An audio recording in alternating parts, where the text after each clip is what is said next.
Rent understood that the god's gift hadn't made him a warrior, a mage, or a healer. His gift was different. Rent couldn't create magic himself, but he could borrow power from others. At this moment, Misei, full of determination, urged Rent to act without delay and pressed him to hurry.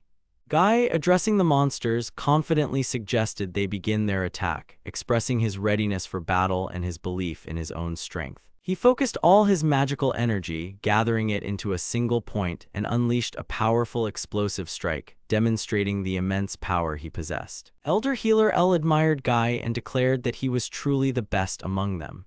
Elder Mage Misei added with a smile that this time, victory would be theirs with surprising ease. Rent was amazed by the power of the strike, delivered in a single motion. After finishing the fight, Guy suggested they not linger and continue on their path toward their goal. Rent realized that his profession was rare and significant. He had become a magic keeper, capable of wielding the magical power of others. The events that kicked off this story happened 5 years ago in a small but important village for our heroes, named Alt. Back then, Guy proudly announced that he had received the swordsman profession, which meant his path would be tied to martial arts and adventuring. The boys admired Guy's success and noted that he had already become a D-rank adventurer. Guy happily admitted that he had always dreamed of becoming a true adventurer and had finally achieved his well-deserved result. One of the boys shared that he had received the blacksmith profession and an E-rank. Guy supported him and promised to one day fight with weapons he forged. The boy confessed that he also dreamed of embarking on a dangerous adventure. Rent mused that in this world, every person receives a gift from God at the age of 15 during the coming-of-age ceremony. He also dreamed of becoming an adventurer and finding his own path. At that moment, Misei told Rent that his name had been called and it was now his turn to undergo the ceremony. As Rent walked towards the altar, he felt that everything around him seemed so unfamiliar and exciting, as if he had stepped into another world. The man at the altar solemnly greeted Rent, who respectfully addressed him as Holy Father. The Holy Father handed Rent a parchment and instructed him to recite a prayer at the altar, explaining that the Creator would reveal his future path. When the ritual concluded, Misei was surprised, and Guy immediately asked Rent how everything went. Rent explained that even the Holy Father was astonished because his rank seemed to be S. Everyone gasped in surprise as an S rank was incredibly rare. Guy asked to see the parchment and saw that Rent's profession was a guardian. Guy then noticed that Rent's magical power reached 1,200 units. Misei didn't believe it, as she only had 20 and one of the other girls had 13.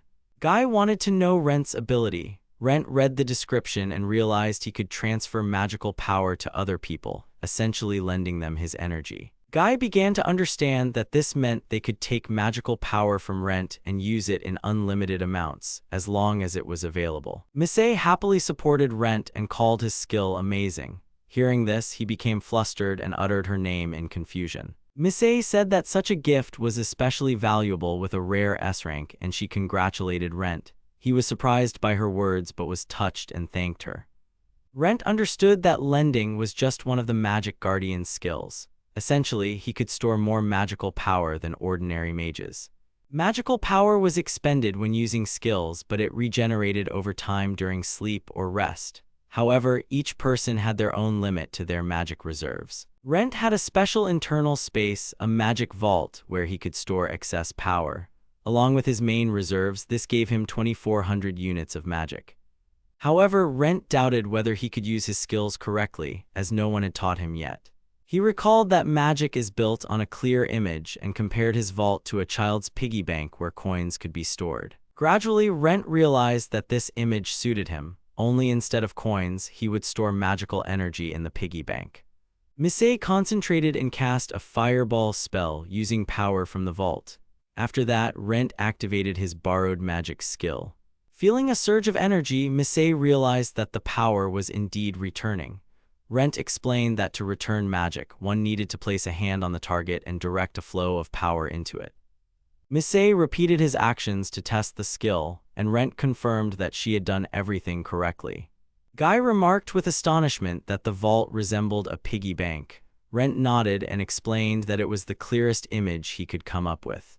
Misei unexpectedly suggested that Rent go on an adventure with them. She said that tomorrow they would register a party at the guild which would include her, Rent, and Guy, and they would find other members later. Rent was surprised but genuinely happy about the invitation. Guy supported the idea, as with Rent's skill, they would no longer have problems with magical energy.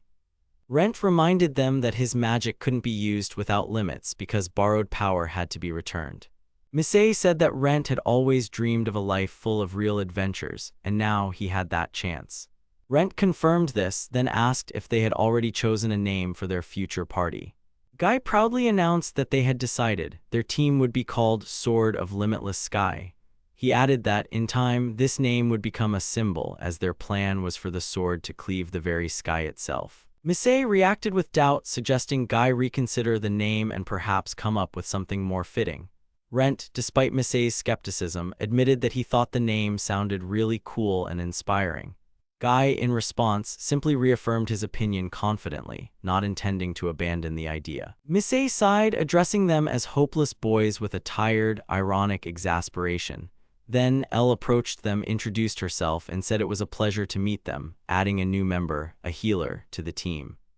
Rent thought to himself that they finally had a healer, and from that moment on, their true adventures began. They worked like a single, swift, and coordinated mechanism. Rent transferred magical power to his comrades, who then used it to fight monsters, which fell one after another thanks to their teamwork. He also realized that the total amount of magical energy they could use depended directly on the combined magical power units of all party members. Later, at the bar, people started discussing them. Someone said they had heard of the Sword of Limitless Sky. Another confirmed, reminding everyone that this was the team that had gone from initial rank R to rank C in just 2 years. Everyone was amazed by their speed and efficiency, acknowledging that it was indeed an impressive achievement for newcomers. Guy enthusiastically declared that after their rank up, it was time for the party to buy new equipment. Misei cheerfully supported the idea, and Elle said she liked the prospect too. Rent hesitantly asked if anything was planned for him. Guy replied that Rent didn't need new equipment since he wasn't fighting on the front lines. Elle mockingly added that Rent should at least wash his clothes, which were already smelling sour. Rent realized he was falling behind Guy, Misei, and Elle in development due to the nature of his skill. Whoever borrows magical power must always take it back, but Rent was having difficulty with this. Gathering himself, he reminded his comrades about the magic they had taken from him. Guy turned around in surprise but said nothing. Rent immediately became flustered, backed off, and said it didn't matter. Rent pondered how they used to communicate freely, as if they were equals. But now, having matured, he began to view their relationship and his former beliefs differently. In the present, Elle commanded them to use magic enhancement, calling forth their combat abilities. Misei launched a fire tornado spell, unleashing a powerful elemental force into the battle. Guy activated his vacuum scythe technique, adding deadly precision to their attack. The senior warrior Guy, a B-rank adventurer, assessed the attack's outcome. The senior healer Elle, of the same rank, called it just another day of victory, and the senior mage Misei added that the enemies were indeed weak. Rent, as the magic keeper with a current magic volume of 50 out of 1200 units, watched the events unfold with excitement, unable to hide his surprise. Guy suggested they head back home and report to the guild about their completed mission. Elle was eagerly awaiting the evaluation of their work. Misei mentioned that, according to rumors, their team was the closest among B-rank adventurers to being promoted to A rank. Guy smirked smugly, clearly proud of this. Rent noticed a treasure chest ahead and suggested they open it. Guy, Misei, and Elle immediately became interested in the find. Later, Rent tried to understand what was happening and asked his companions about it, looking confused. Guy coldly stated that he wouldn't repeat himself. They were going to recruit new adventurers and form a new party, but without Rent. Rent asked, hurt, why he was the one being excluded, not understanding what he had done wrong. Guy just chuckled, and then they showed him the bracelets on their wrists. Rent realized these were the very bracelets from the chest he had found. Guy explained that they had appraised the bracelets at a shop, and even the owner was astonished by their rarity. Each bracelet restored up to 1,000 units of magical power per day, making Rent's assistance almost unnecessary. Misei added that they still needed magical power. but now they no longer had to rely on Rent. Rent suggested he stay with the party along with the bracelets, as that way they could get over 5,000 units of magic. But Elle declared that with the bracelets, they could use magic almost without limits even without him. Guy, grabbing Rent by the throat sharply and aggressively, threatened him, saying he would give him a test now and told him to try and break free. He emphasized that Rent shouldn't try to be smart, as his magic wasn't actually that abundant. Rent, gasping in pain, could barely get the words out, begging him to stop because he was truly hurting. Elle, watching the scene, laughed and said that Rent had such a funny expression on his face right now, which she even found amusing. Missy, looking down on him, agreed with Guy and contemptuously said that she wasn't going to pity him, implying he looked pathetic. Rent, seeing no other option, silently left them. Elle saw Rent off with loud, mocking laughter. Guy declared with relief that the party had one less problem, and Missy coldly added that the useless loser should have been kicked out much earlier. Rent pondered in the rain, admitting that this time he truly couldn't do anything. His gift, which once seemed like a breakthrough, had been reduced to him simply standing in the back and distributing magic to others. In a fit of despair, he threw his money box, a symbol of his savings, and painfully confessed to himself that he had never dreamed of this. He tried to understand maybe he was kicked out because he was incompetent. If that was truly the case, then at least the magic he had given. Rent shouted into the void, demanding that all the magic he had ever given away be returned to him. Suddenly, a voice echoed in his mind, informing him that he had met all the conditions for his gift to evolve. Rent was stunned and didn't understand what was happening. The voice continued, stating that his storage had evolved into an infinite magical power reservoir, opening up new possibilities for him. Confused, Rent tried to figure out what this voice was that had appeared so suddenly. A fairy appeared, called him master, and sincerely congratulated him on the evolution of his gift, marking a new chapter in his destiny. The fairy enthusiastically congratulated Rent on the evolution of his gift, addressing him with sincere respect and calling him master. She confessed that she had been waiting for this meeting for 5 whole years since Rent's coming-of-age ceremony and hadn't thought it would take so long. Rent realized with astonishment that he was facing a real gift fairy, something he had only heard about in legends. The fairy joyfully confirmed his guess. He remembered the village priest telling children about a fairy who supported the holder of a unique gift. Now Rent understood that it wasn't just a fairy tale. The fairy introduced herself as a magical planner and said Rent could call her Mappy. She was delighted that she could finally meet him and start working. Rent noted that Mappy looked cute, but her lively behavior left him unsure how to react. Suddenly, Mappy noticed his equipment, pulled out an abacus and listed his items: an old iron breastplate, a worn cloak, pants, and sandals. Rent, bewildered, asked where she got the abacus, but Mappy simply stated that proper basic equipment would cost 116 coins. According to her, to do a good job, one needs to look and be equipped appropriately. Rent thought Mappy, despite her cute appearance, was acting strangely, then asked if his gift had truly evolved. Mappy confirmed it and suggested they check the parchment. She read that his gift was now called Infinite Magic Storage. His current magic reserve was 776 out of 1210, and his adventurer rank was E. Rent noticed that the gift's name had changed and the storage had become infinite. Remembering his former comrades, he realized that gifts could evolve over time, just like a swordsman's profession becomes an advanced swordsman. Seeing the SSS designation, Rent was surprised as he considered S to be the highest rank. Mappy chuckled and suggested he look closer at the symbol next to the gift, but Rent didn't understand its meaning and looked at her again. Mappy explained that the symbol meant infinity. Now Rent could store an unlimited amount of magic and no longer worry about capacity. Rent didn't immediately grasp what he heard. Mappy took his imaginary piggy bank, which served as an image of his storage, and with a smile, called it lovely. For Rent, the word infinite took on a new meaning. Mappy explained that 2 conditions had to be met for the storage to evolve. First, accumulating a certain amount of magical power. The second condition was a strong emotion, a sincere desire to repay his debt. Rent realized that during their last argument, these very feelings and his cry for the return of his magic might have triggered the evolution.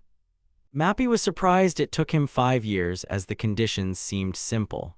Rent replied that it looked easier from the outside than it actually was. He explained that all that time he was afraid, endured, and tried to act for the sake of the party. If Rent had been more confident, he would have demanded his magic back long ago. Rent recalled how his comrades reacted to his request with distrust and accused him of ingratitude after all their shared adventures. He admitted that he believed once the party got on its feet, they would definitely repay the debt. Mappy admiringly said that Rent was indeed very kind. Then Mappy mockingly called him a kind local fool. Rent was indignant, but she immediately suggested checking if he had acquired any new abilities. Rent opened the parchment and saw another evolution. Now, among his skills were not only borrowed magic, but also forced collection, and next to the name Sword of the Boundless Sky, a huge number was displayed, 2,678,087. Mappy explained that this was the total amount of magical power Rent had lent to his former party over 5 years and never got back. Rent was stunned to see such an enormous sum. Mappy then pointed to another line. A new skill allowed him to retrieve 1,435,837 units of magic in 1 calendar year using forced collection. Rent could hardly believe that he could now reclaim the power he had given away for so many years. He realized that all his magic could indeed return, and now he understood why Mappy had looked so serious back then. Rent immediately asked how to use the new skill. Mappy asked him to calm down and explained that there were conditions for activation. The main condition was a contract with the debtor targeted for collection. Rent pondered, understanding that his relationship with his former comrades would now be different. Mappy added that it was also possible to retrieve magic without a contract, but it was more difficult. She offered to take on this task since Rent was still a novice, and he agreed.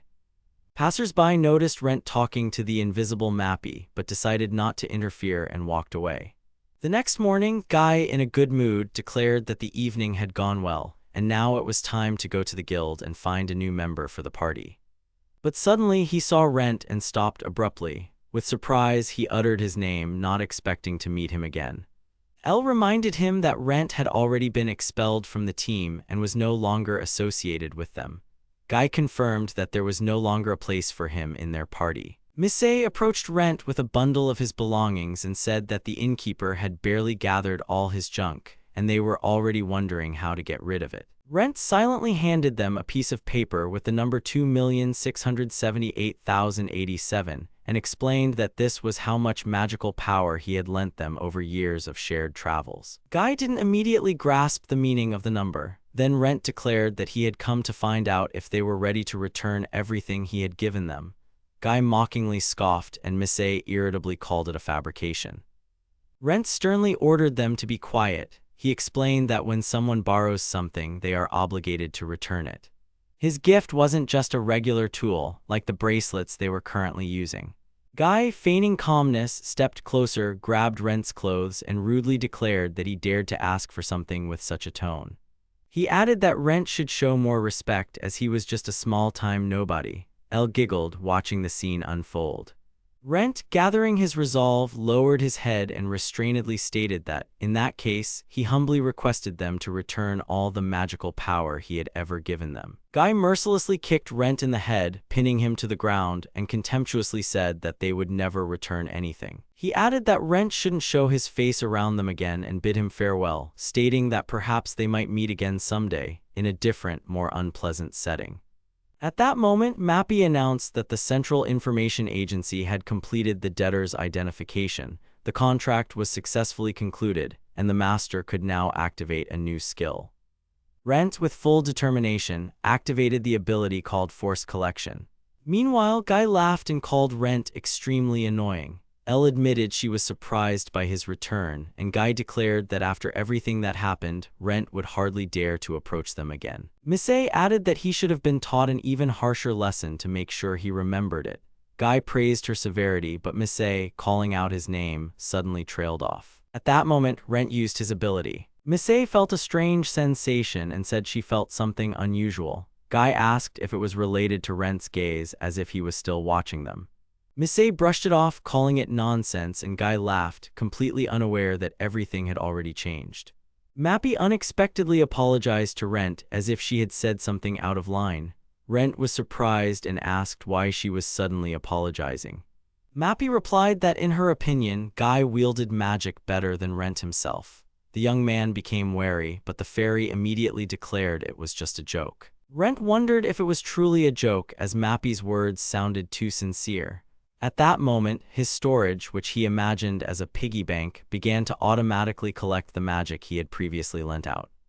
The process started automatically, which shocked Rent. He realized the skill had worked, and Mappy confirmed the successful collection according to the contract's terms.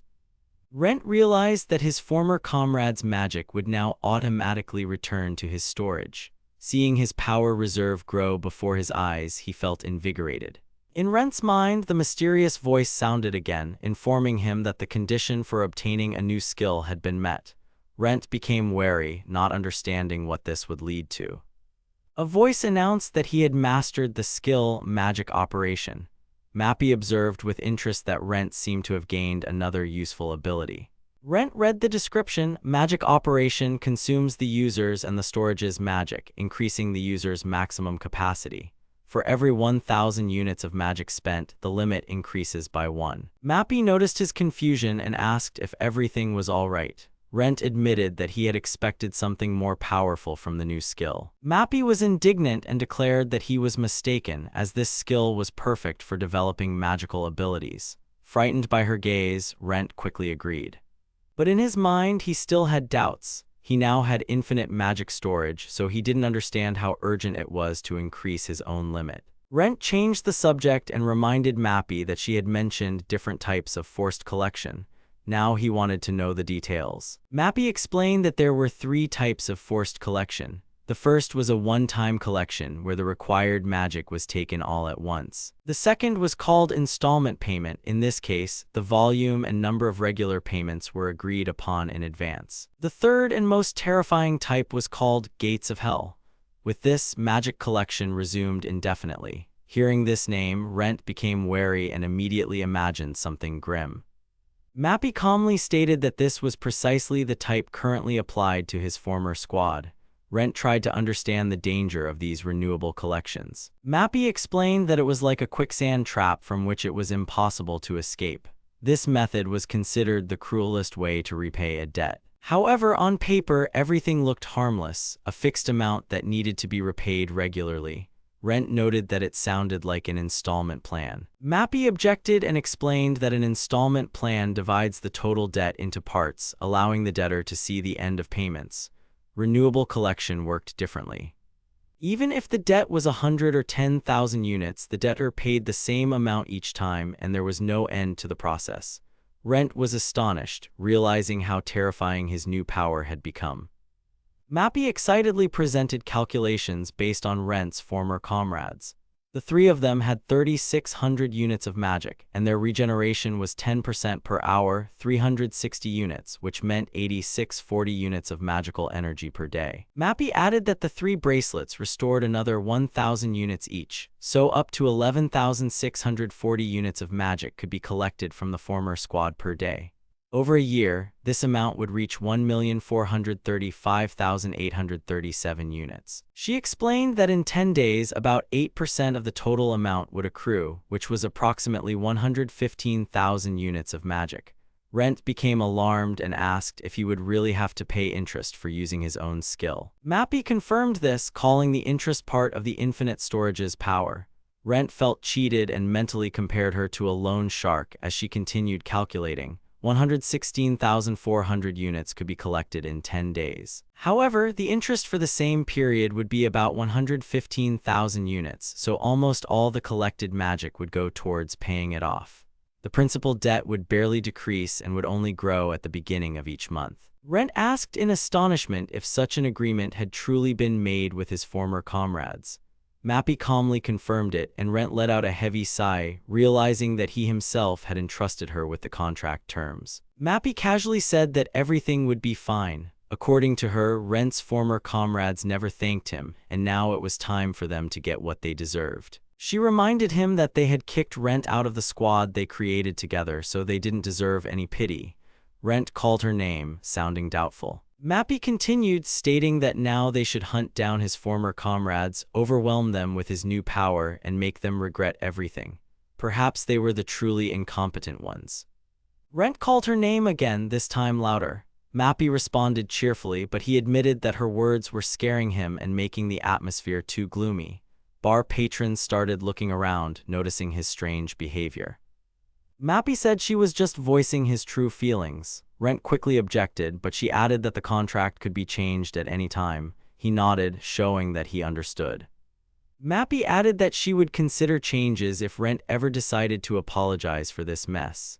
In her opinion, he was too kind, almost a kind fool. Rent asked her to stop, and Mappy chuckled, calling him a grumbler. Meanwhile, Guy and his new squad were looking for members among the gathered adventurers.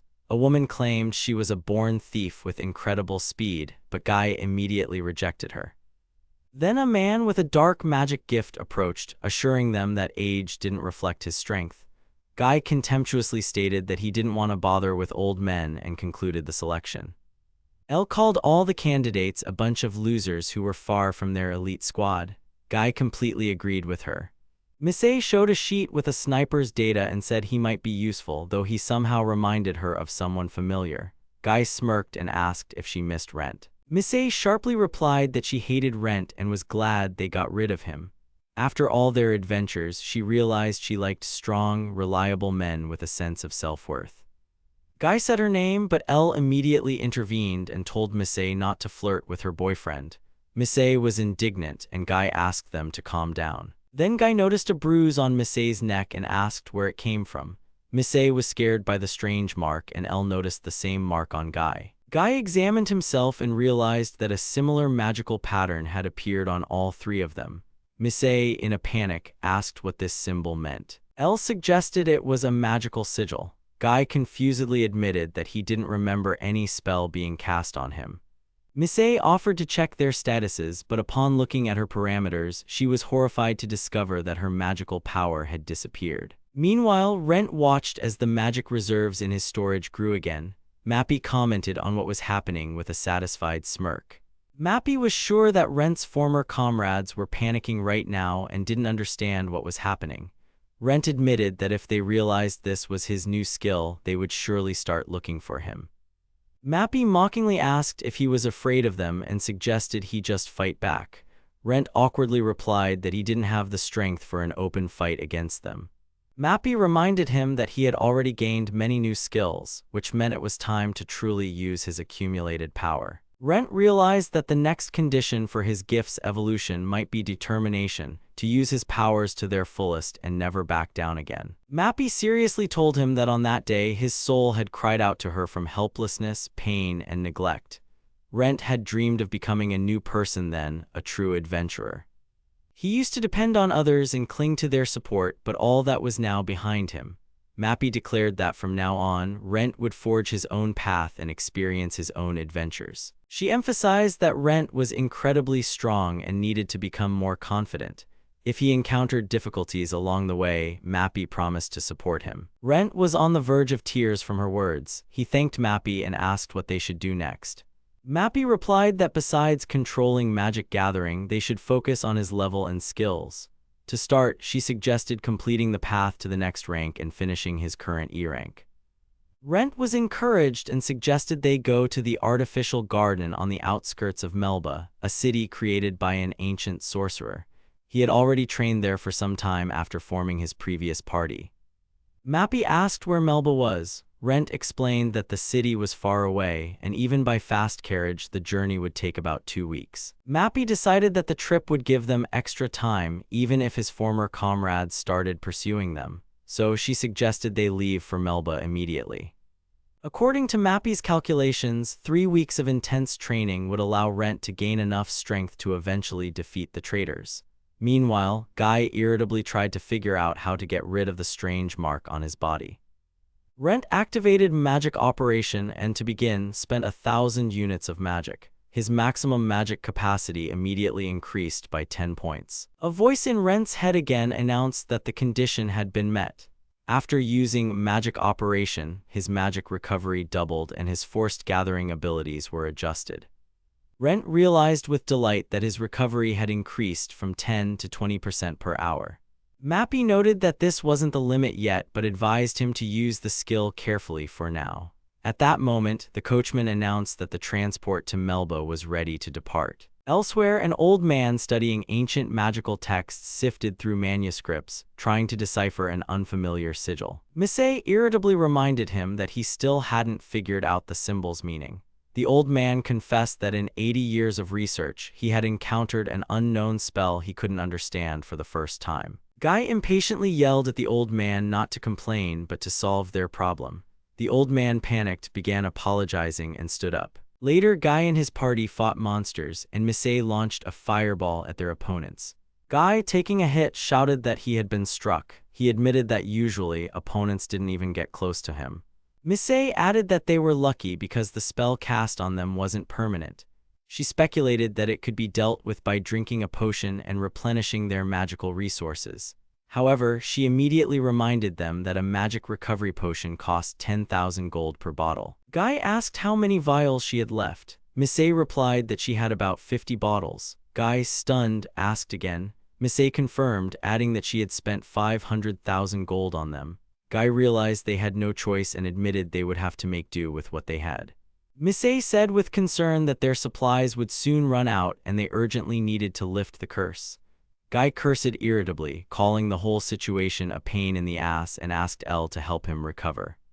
Elle said sadly that she couldn't do it because she had no magic left. Guy exclaimed in disbelief, asking her to just drink a potion to replenish her magic reserve. Elle refused, explaining that she didn't want to drink the potion because it was bitter. Guy started to lose his temper and scolded her, saying she was acting like a child and that without magic, she was completely useless. Misei, sensing the tension, tried to stop him. Guy waved her off, irritably stating that it wasn't his fault Elle refused to use magic. Elle started crying and said she just wanted her magic back.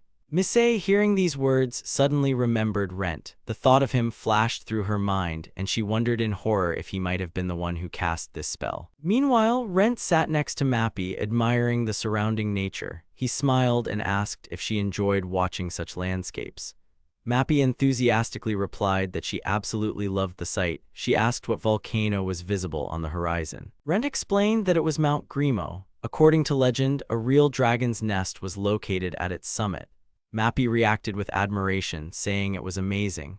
Rent noted in his thoughts that he hadn't even expected to hear Mappy say she didn't know something. He thought she possessed knowledge of everything in the world. The 6th day of his journey passed. All this time, Rent had been actively using his skills, gathering magical power and increasing his own magic reserve. Thanks to the continuous use of magic operation, his current maximum magic level had already reached 4709 units, which was quite comparable to that of legendary mages. He admitted that magic operation had proven to be an outstanding skill, allowing him to freely transfer energy between his own body and the infinite magic storage. Rent realized that he didn't fully understand how to use the full potential of this ability yet, but as Mappy said, with time he would surely master it completely and discover its true power.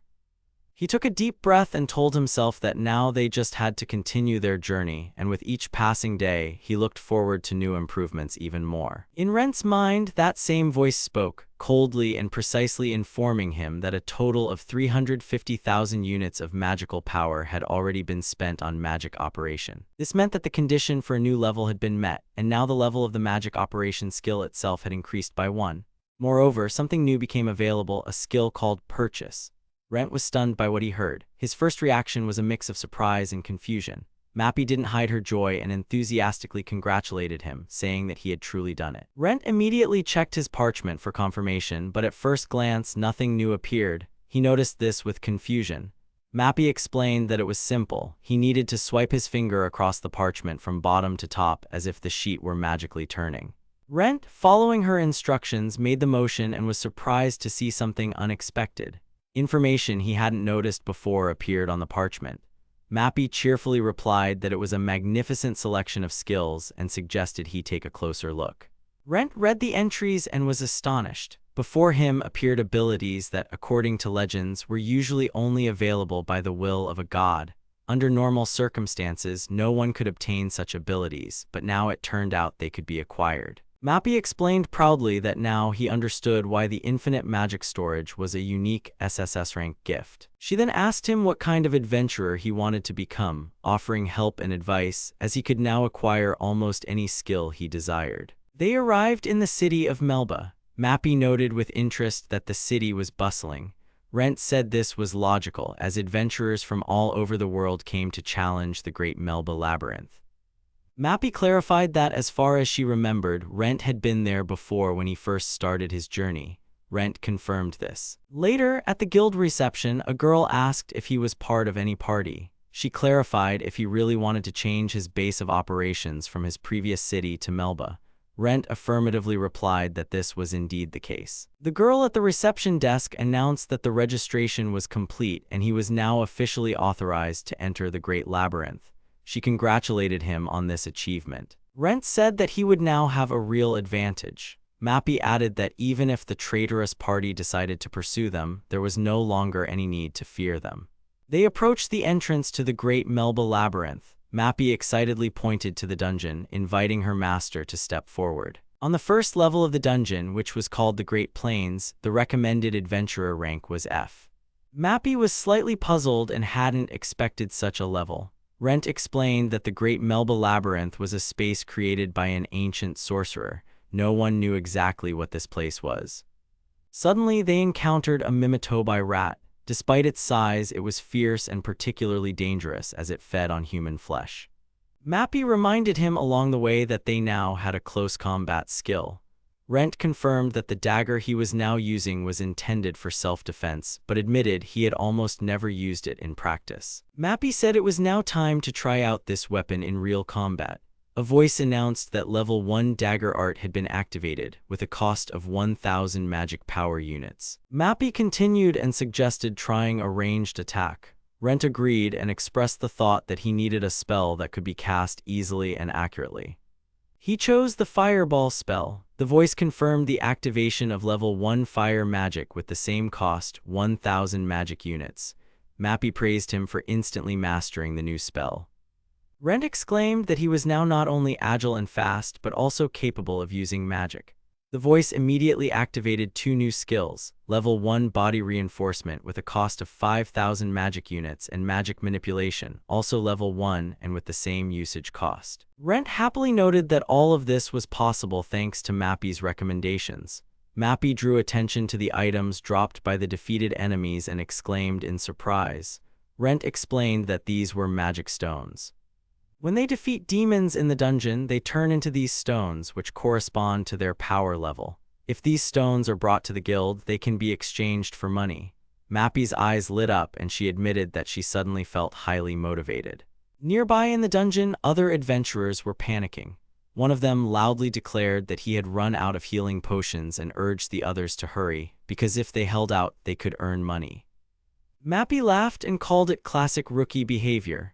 Rent calmly added that they themselves were once like that. He recalled that he used to just stand behind and only lend magic to his party, not directly participating in combat. Mappy suddenly noticed that the Mimitobi rats had approached again and were now targeting them directly. Rent realized that everything would be different now. His heart was pounding like crazy. He had never felt such excitement before. Later, after another battle, Rent used a recovery spell. A voice announced that level 1 recovery magic was activated, costing 1,000 magic units. Mappy noted that at this rate, they would soon reach the next level of the labyrinth. Ren agreed, but added that he wanted to stay there longer to properly test his strength. Mappy approvingly supported his decision, saying it sounded great. They agreed to proceed exactly as planned. Several years ago, on a peaceful day, young Rent, with hope in his voice, turned to Misei and reminded her of his long-held dream, a dream of real adventures. He wanted to know if she remembered it. Misei, without hesitation, replied with firmness and sincerity. She said that of course she remembered. She confessed that she had always thought about him, and that's why, when she became an adventurer herself, she decided she wanted to be by his side. But a sudden sharpness entered her words as she bluntly stated that Rent was completely useless. It was at this moment that Rent woke up with a sharp gasp. It turned out to be just a dream, one that made his heart clench. Later, he found himself on the second level of the Great Melba Labyrinth in an area called the Great Goblin Sea. This area was recommended for adventurers of rank E or higher. Mappy, looking around, commented that it was all dense thickets, making movement difficult. The system's voice activated, announcing that level 1 presence detection had been used, costing 5,000 units of magical power. Rent, focusing, determined that a group of goblins was ahead. Their numbers indicated it was likely an entire colony. He reasoned that individually these creatures weren't a serious threat, but in a group they became problematic due to their coordinated attacks. Mappy, with anticipation in her voice, remarked that it was time to put all their acquired skills to maximum use. Rent agreed. He understood that now was the moment to show what he was capable of. A voice announced the activation of level 1 signal block, which also required 5,000 units of magic. Then Rent used the magic energy release skill, followed by a fireball spell. He mentally noted that he could now cast spells consecutively, one after another, which gave him incredible flexibility in combat. This feeling brought him joy and confidence. Mappy, observing him, explained that the expenditure of magical power was actually a huge strain on the body. She used an analogy, asking if he could run fast for a long time. Rent admitted he couldn't, as he tired quickly. Mappy continued, saying that it was the same with magic. Continuous spellcasting was almost impossible. However, if he skillfully used magic energy release, he could essentially wrap the power around his body and then unleash it at the opportune moment. This allowed him to use the same spell consecutively and now even unleash them simultaneously.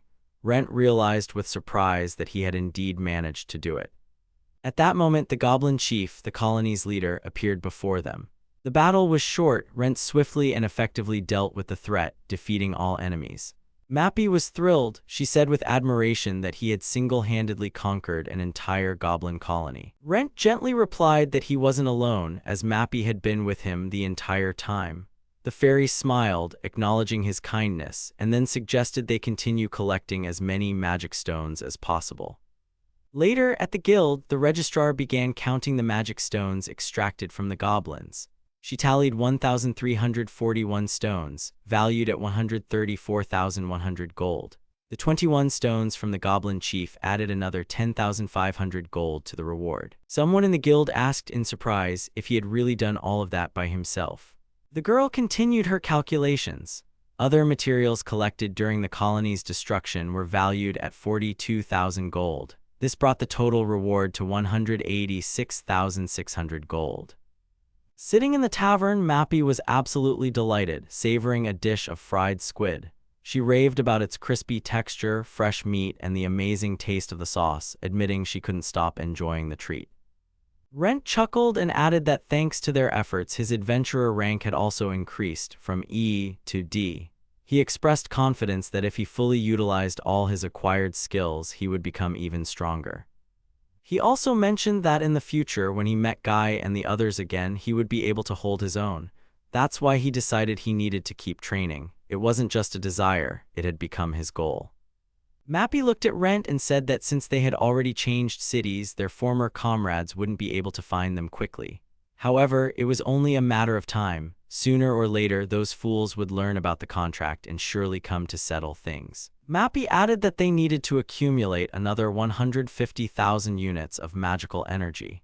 If they succeeded, they would be able to acquire new skills, meaning they would no longer fear any enemies. Rent looked at his current stats and with some doubt said that goal was still very far off. The parchment displaying his current characteristics showed: Rent, 20 years old, class, Magic Guardian, magical energy level, 100 out of a possible 4,712. His adventurer rank was listed as D. Mappy enthusiastically cheered him on with a giggle, confidently stating they would quickly reach the necessary level. She thanked him for the meal she had just eaten with gusto. Rent offered her more delicious food if she wanted. Mappy brightened up and mischievously asked if he had anything especially tasty. Rent didn't hesitate, saying he had anything she wished for because he wanted to thank her for everything she had done. With a sparkle in her eyes, Mappy declared that this time his magical power would be her treat. Rent was surprised, asking if she was joking. Mappy nodded and explained that for fairies, magical power was like nectar, the best treat imaginable. Rent indignantly asked why she hadn't mentioned it sooner. Mappy shook her head and replied that becoming his master was the most important thing. Rent clarified how much power she needed. Mappy was happy he agreed and immediately stated the desired amount, 100 units of magic. Rent looked at his stats and began to ponder the best way to transfer magic. He decided it would be best to use a special skill for it. At that moment, Mappy unexpectedly got ready, pursing her lips and moving closer. Rent was flustered and exclaimed her name. Mappy informed him that direct contact was needed for magic transfer. Rent paled and repeated it to himself, his voice betraying inner confusion. He slowly agreed and asked if he had done everything correctly. Mappy responded with satisfaction that it was wonderful. Rent remained in shock, realizing that what had just happened was his first kiss ever. His thoughts immediately took him back several years. He remembered riding in a carriage with Misei. Misei had looked at him with admiration then, telling him he was incredibly cool. She believed he had the most unique skill and always knew he was destined to be an adventurer. Rent then replied that he remembered Guy telling him the same thing. He admitted he essentially had no choice and chuckled a bit about it. Misei commented that Guy was just a swordsman, which was a pretty ordinary skill. D-rank gifts weren't that rare. She said they could all travel together now. Rent happily agreed, adding that they could create many new stories together. Misei, blushing slightly, said that adventures were good, but then hinted that she wanted to be with him in another way. Rent was surprised to hear this and called her name. Misei moved closer and quietly asked if he loved her. Rent was flustered but still managed to say that, of course, he did. Misei leaned in as if to kiss him, but instead she held an apple to his lips. Rent accidentally kissed the fruit instead of her lips. He blushed and called her name in surprise. Misei laughed and apologized, saying she wasn't ready for a relationship yet. Rent smiled and replied that he understood and didn't push the issue. Just then, Guy's voice was heard. He had woken up and asked why they were making so much noise. Rent, surprised, said that Guy was already awake. Misei replied that it was still a long way to the city and he could continue sleeping if he wanted. Present time, Rent opened his eyes after a short rest and began to reflect. Anger, despair, and a sense of loss churned within him. He wondered how his fate would have unfolded if he hadn't met Mappy. He became curious about who he would have become in that case. Rent realized that the feelings he had for Mappy were different from love and simple affection. He looked at her sleeping face, which reflected tranquility. Mappy mumbled in her sleep as if saying, "Tasty mana." Rent felt his heart healing. He felt alive again. Rent felt light and truly happy. He quietly wished Mappy good night. At the guild, a young woman reminded those present that, as previously stated, Mr. Rent was currently in this very city. Upon hearing these words, Guy expressed extreme indignation, emphasizing that they had spent several days searching for him, which made this information particularly unexpected. The girl regretfully admitted that she was displeased to hear about their wasted efforts. After this, Guy irritably expressed his displeasure and made it clear that he felt insulted, as if he were being taken for naive or foolish. Misei, wanting to prevent the conflict from escalating, asked Guy to remain calm. Sometime later, the entire party carefully examined an ancient parchment, trying to find any clues in it. Misei confidently stated that her suspicions were confirmed, as the level of magical energy had noticeably decreased compared to the previous day. Guy, outraged by what was happening, suggested that Rent was stealing their magical power, thereby posing a threat to the entire team. Misei admitted that until now, she had completely ignored such changes and had not monitored the amount of borrowed magical energy. Nevertheless, it now seemed very strange to her, as the magical bracelets, the overall energy reserve, and the team's natural recovery processes did not fully explain such a clear reduction in power. Moreover, the decrease in the amount of borrowed magic seemed so subtle that it only heightened her anxiety.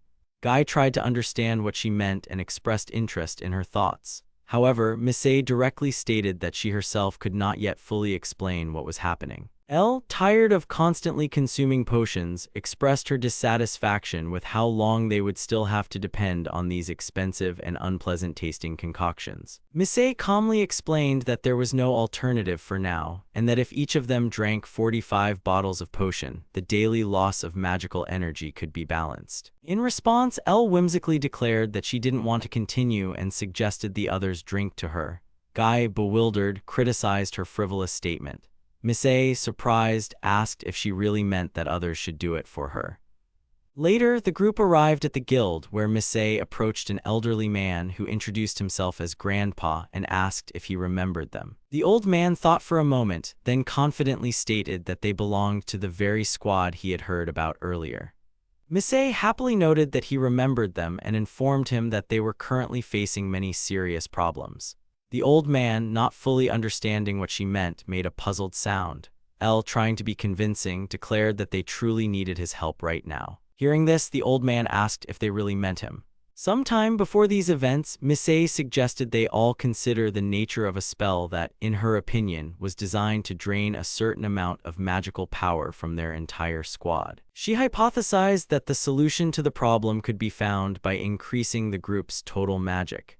To implement this idea, they needed to find a new ally with high magical potential.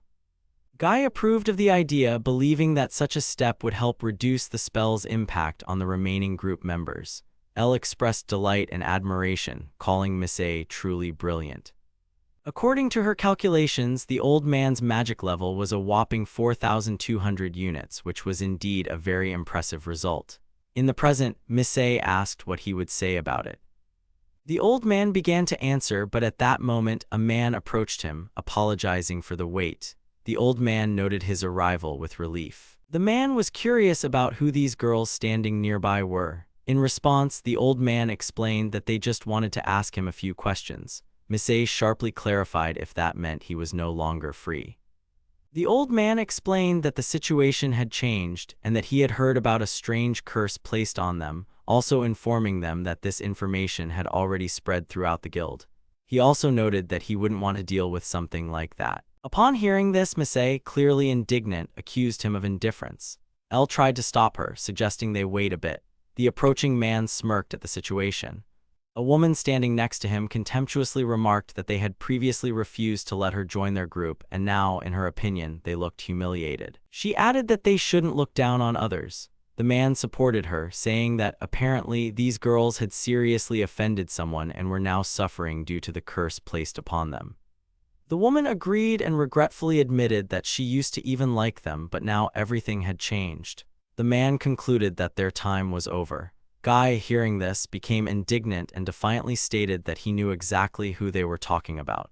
Misei, consumed by anger, grabbed the old man's clothes and sharply demanded he stop talking nonsense, insulting him.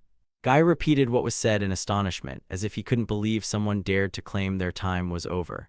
L, seeing the escalating conflict, insistently demanded they stop arguing. One of the guild employees, addressing the Sword of Limitless Sky squad, informed them that their request had been processed, and the guild now had information about Mr. Rent's current whereabouts. After these words, Misei expressed exuberant joy, as the news she heard was a true relief for her.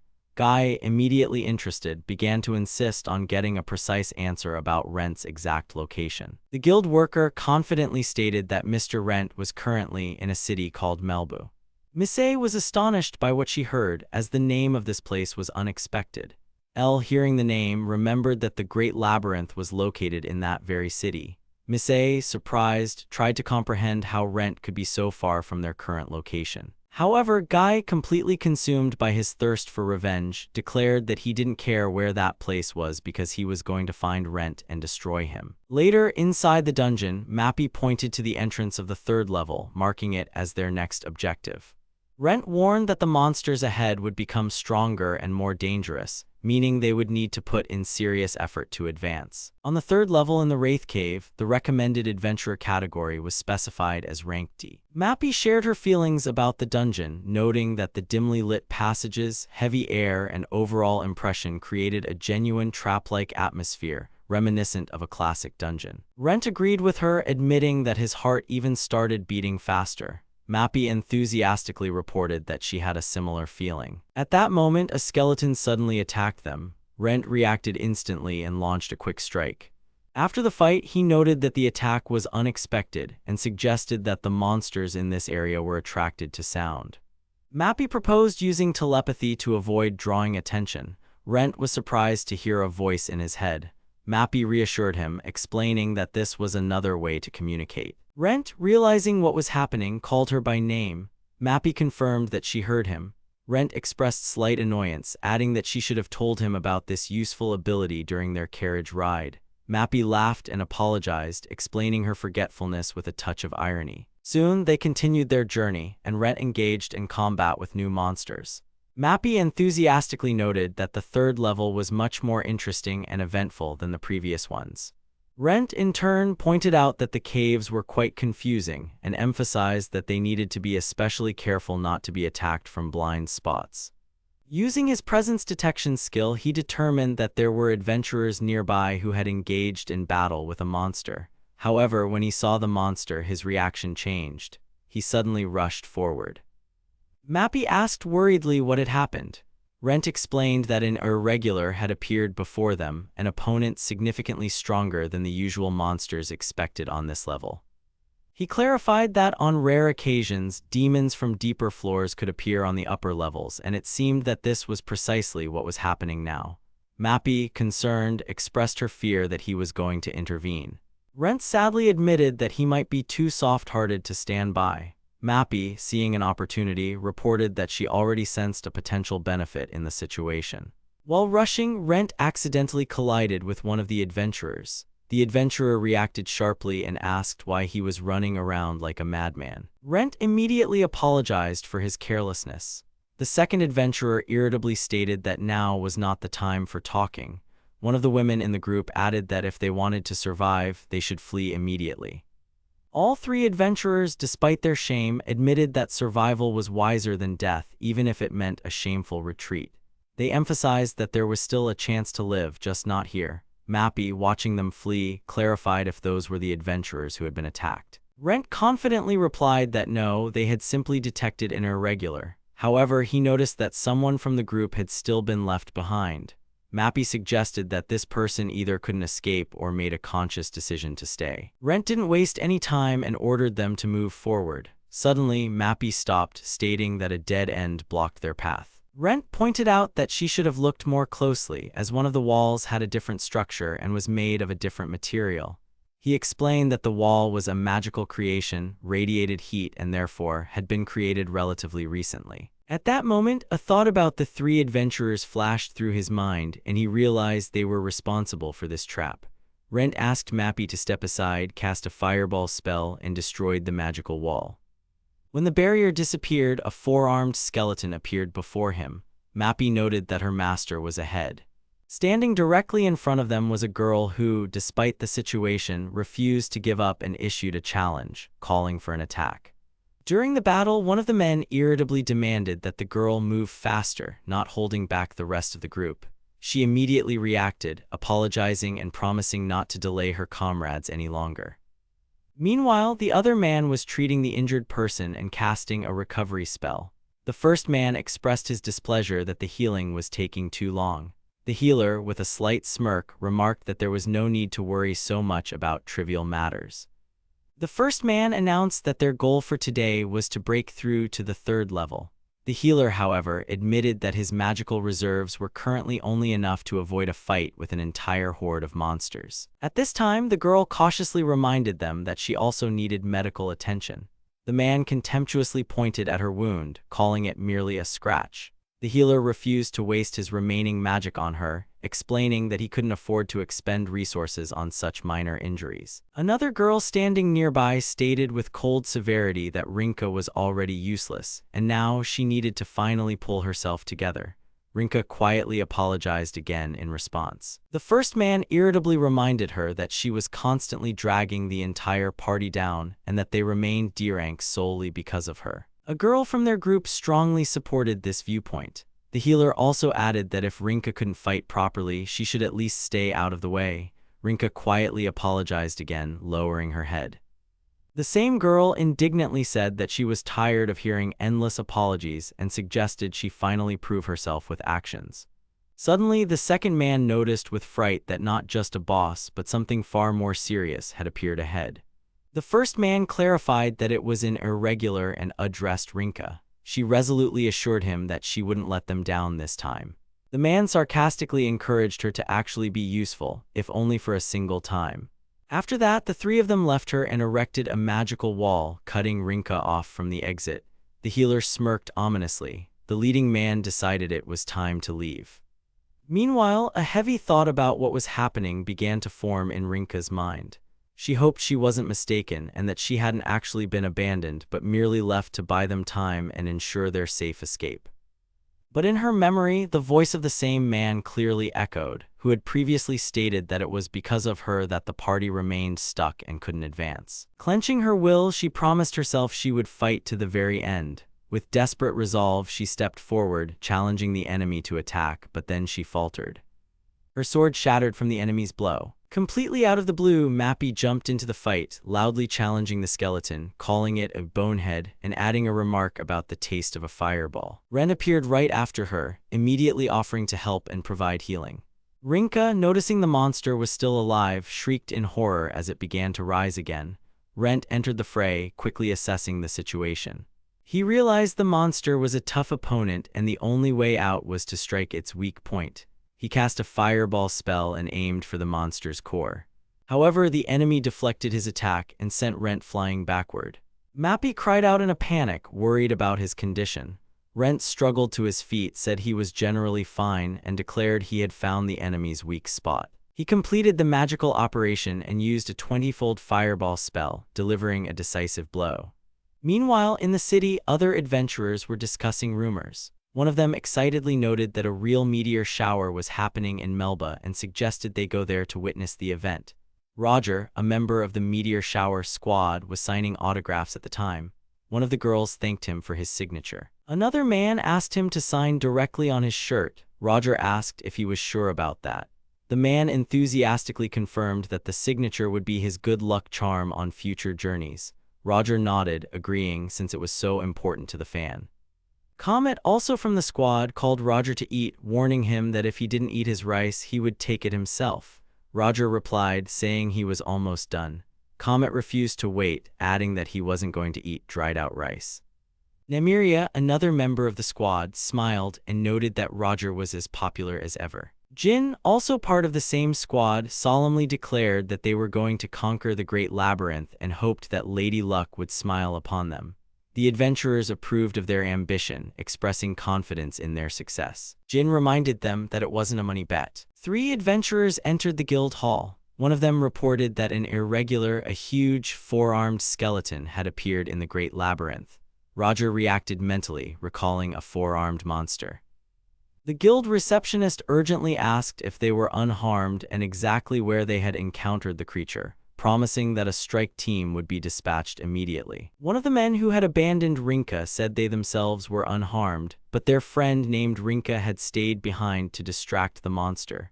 The receptionist, hearing this, was shocked, realizing that Rinka had likely sacrificed herself.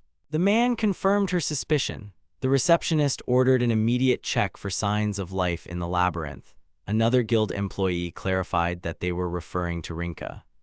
The second man, who had participated in her betrayal, remembered that Rinka had never wished anyone ill. The guild employee shared some good news. Rinka was still alive. The receptionist expressed her joy at this revelation. Upon hearing this, the adventurers decided to immediately set off to help. One of Rinka's former teammates reacted with surprise, and a man also expressed his bewilderment. The second person, who had abandoned Rinka, reminded them that they had sealed her in there. Roger declared that their party would defeat the irregular and rescue Rinka. The receptionist nervously asked if they were sure about that. Comet, with a smirk, replied that it would be great fun. Roger added that they hadn't been in the labyrinth for a long time and decided to take a short trip to hone their skills. The adventurers standing nearby reacted approvingly to these words, expressing hope and inspiration. Meanwhile, Rent, having finished the battle, calmly stated that their help was no longer needed, as he had already dealt with the enemy. One of those who had betrayed Rinka despairingly uttered her name. Rent announced to everyone present that he had destroyed the irregular and showed them the magic stone left behind. Roger, hearing a familiar voice, exclaimed in surprise and, approaching closer, tried to confirm if it was indeed Rent standing before him. Rent happily recognized his old acquaintance and noted that they hadn't seen each other in a long time. Roger, noticing the girl standing nearby, asked who she was. Rinka didn't hesitate to introduce herself, state her name, and explain that Mr. Rent had helped her escape a deadly threat. The assembled adventurers expressed their admiration and acknowledged that this guy truly deserved respect. One of the men who had once abandoned Rinka recognized Rent with confusion, realizing he was the very person they had passed by earlier. Jean sharply interrupted the conversation and condemned their behavior, noting that they should at least thank the one who saved their former ally. Rent calmly but firmly stated that no thanks were needed in this case because they had used Rinka as bait. The man who had abandoned her earlier was flustered, not knowing how to react. Nemiria, shocked by what she heard, quietly asked if they were really talking about bait. The guild employee doubtfully reminded them that the men had claimed Rinka stayed voluntarily. The same man confirmed that was exactly what happened, adding that Rent, in his opinion, was just delusional. In response, Rent pulled out a fragment of the wall and suggested they look at it closely. The guild employee, coming closer, clarified what exactly she was holding. Rent explained that it was a piece of a wall created with magic, which had been cast by those very people to block the exit and trap Rinka. He added that if they checked the stone's structure, they could accurately determine who created this magical barrier. The adventurers watching reacted with indignation, acknowledging that such behavior was beyond all limits. The man who had previously abandoned Rinka began to get nervous, demanding that she confirm his words and retract what Rent had said. He desperately yelled for her to stop being silent and explain the situation. Roger, unable to bear it, furiously declared that true adventurers were people who, despite all risks and deadly dangers, chose to trust their comrades because every day could be their last. He condemned the men, calling them scoundrels capable only of betrayal and abandonment, and added that they didn't deserve the right to continue living among others. Roger furiously held his sword to one of the men's throats, showing the full extent of his contempt. Fuga, standing nearby, gently placed a hand on Roger's shoulder, thereby urging him to calm down. Roger with effort restrained his anger and agreed not to shed blood. The guild employee, observing the scene, asked with a heavy gaze if they thought there was any justification for their actions. Roger, as if ignoring the question, suggested they go hunting for a change. Jean supported his proposal without hesitation. Roger, addressing Rent, called out his name loudly. Rent responded readily. Roger, with a smile, asked if Rent would be free the day after tomorrow evening. Rent, a little surprised, remained silent, not understanding the reason for the question. Roger, turning around, easily said that they would definitely meet again. Nemiria, passing by, wished Rent all the best and said goodbye. Jean, placing a hand on Rent's head, approvingly praised his work. Comet lightly nudged him in the side, reminding him not to stand in the way and to let them pass. Fuga immediately apologized, stepping aside. Rent calmly replied that there were no problems. Mappy commented with a slight smile that they were quite a noisy bunch. Rent laughed and nostalgically acknowledged that this was indeed the legendary squad called Meteor Shower. One of the guild employees addressed Rent and Rinka in a respectful tone, informing them that everything was concluded and thanking them for their cooperation. The crystal used to verify the truthfulness of their words glowed with a soft blue light the entire time, confirming that their statements were true. Hearing this, Rinka couldn't contain her excitement and wanted to know what had happened to the three people who had abandoned her earlier. The guild employee immediately explained that they had just been interrogated in a separate room. For their behavior and for filing a false report with the guild, these adventurers faced severe punishment, including a long period of correctional labor and permanent expulsion from the ranks of adventurers. They were in for a long and difficult time working in the mines. Rinka, hearing this, reacted with restraint, nodding in understanding. Later, when she was alone with Rent, she thanked him once again from the bottom of her heart. Rent looked at her and asked what she planned to do next. Rinka honestly admitted that she had no clear plans since her old team had broken up and now she was on her own. Wanting to cheer her up, Rent pulled out a bag and with a slight smile showed her how much money they had earned for defeating that skeleton, adding that it was all thanks to her. He suggested they celebrate and at least treat her to something. Rinka, embarrassed, mumbled that it wasn't necessary at all and she even felt awkward about the offer. Rent unexpectedly opened up and confessed that he, too, had once been abandoned by his squad mates. Rinka reacted with surprise upon hearing this. Rent calmly said that since they were there, he was ready to listen to all her complaints and worries. Rinka admitted with pain in her voice that she had been abandoned by other adventurers for the 7th time. Rent, hearing this, was shocked and struggled to comprehend that such a number of betrayals had actually occurred. Rinka continued, saying that her heart ached from it all, but she couldn't just leave because her gift wouldn't allow her to abandon the battlefield. Her personal file included a parchment that read, Rinka, 18 years old, gift Usura's Path, SSS rank. Rent mentally processed this information, marveling at how rare and powerful her gift was. He said aloud that this gift was considered unique. Rinka, lowering her eyes, said that there was nothing behind those beautiful words because she was so weak that she couldn't even wield her own sword. Nevertheless, her gift compelled her to fight until the very end, until death. Such was her fate. Hearing these words, Rent warmly shared that he also suffered because of his own gift. His former comrades left when he became useless to them. He hated his weakness, but at some point his gift saved him. He revealed that his ability was called infinite magic storage and added that it was also a unique skill, just like hers. Rinka was surprised and hopefully asked if they were really so similar. She picked up a piggy bank and wondered if she could ever become as confident as he was. Rent, looking at her with a smile, suggested they form a party together. Rinka was surprised to hear this, as she hadn't expected such an offer. Rent explained that his gift was about supporting others and that he was confident they could work together perfectly.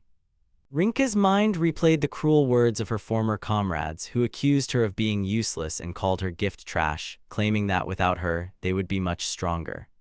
She looked down and sadly said that working with her would only slow him down and that perhaps it would be better for her to continue on her own.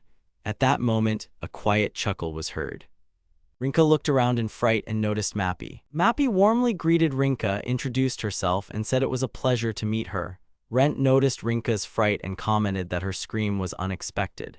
Mappy explained that she was assisting Mr. Rent, her name was Mappy, and she was a fairy. Rinka reacted with astonishment, realizing she was standing before a real fairy. Mappy apologized for startling her. She explained that previously she could only be seen by Rent, but thanks to the development of his abilities, she could now show herself to others if she wished. She also asked Rinka not to poke her and added that Mr. Rent would never criticize her because he considered her a valuable investment. Rinka, slightly embarrassed, asked again what that word, investment, meant. Rent, in response, began to complain about what Mappy was even talking about. Mappy clarified that it was a compliment. Ren explained that if she worked with him, she would definitely become stronger, and as she grew, his own potential would also increase. This was the essence of his gift, mutual benefit. Rinka excitedly asked if she really had the opportunity to become strong. Rent confidently confirmed it. He then noted that she probably didn't believe him yet, so he suggested they try their partnership for at least one day. Rinka, remembering that he had saved her life, replied that she would trust him. At the very least, she promised to try. After some time, the guild employee approached them again and asked if they wished to register a new party. Rent confirmed his agreement. The employee asked what their group would be called. Rent confidently stated the name of their new alliance, Double Deviation. Miss A was buying 20 recovery potions. The seller addressed Miss A with a slight familiarity, calling her sis. Miss A reacted with displeasure, expecting an explanation. The man admitted that it was difficult for him to say such a thing to a regular customer, but he was obligated to warn her. The effect of this potion was that it essentially borrowed magic in advance. If used too often, one could face serious problems. Miss A frowned and defiantly replied that it seemed he had decided to lecture customers. She stated that they didn't use this potion all that often. The man shrugged and calmly agreed, though a slight irony crept into his voice. Miss A snorted in annoyance. The man chuckled and added that it was the same scenario every time. Meanwhile, in another part of the city, an express carriage bound for Melba was preparing for departure.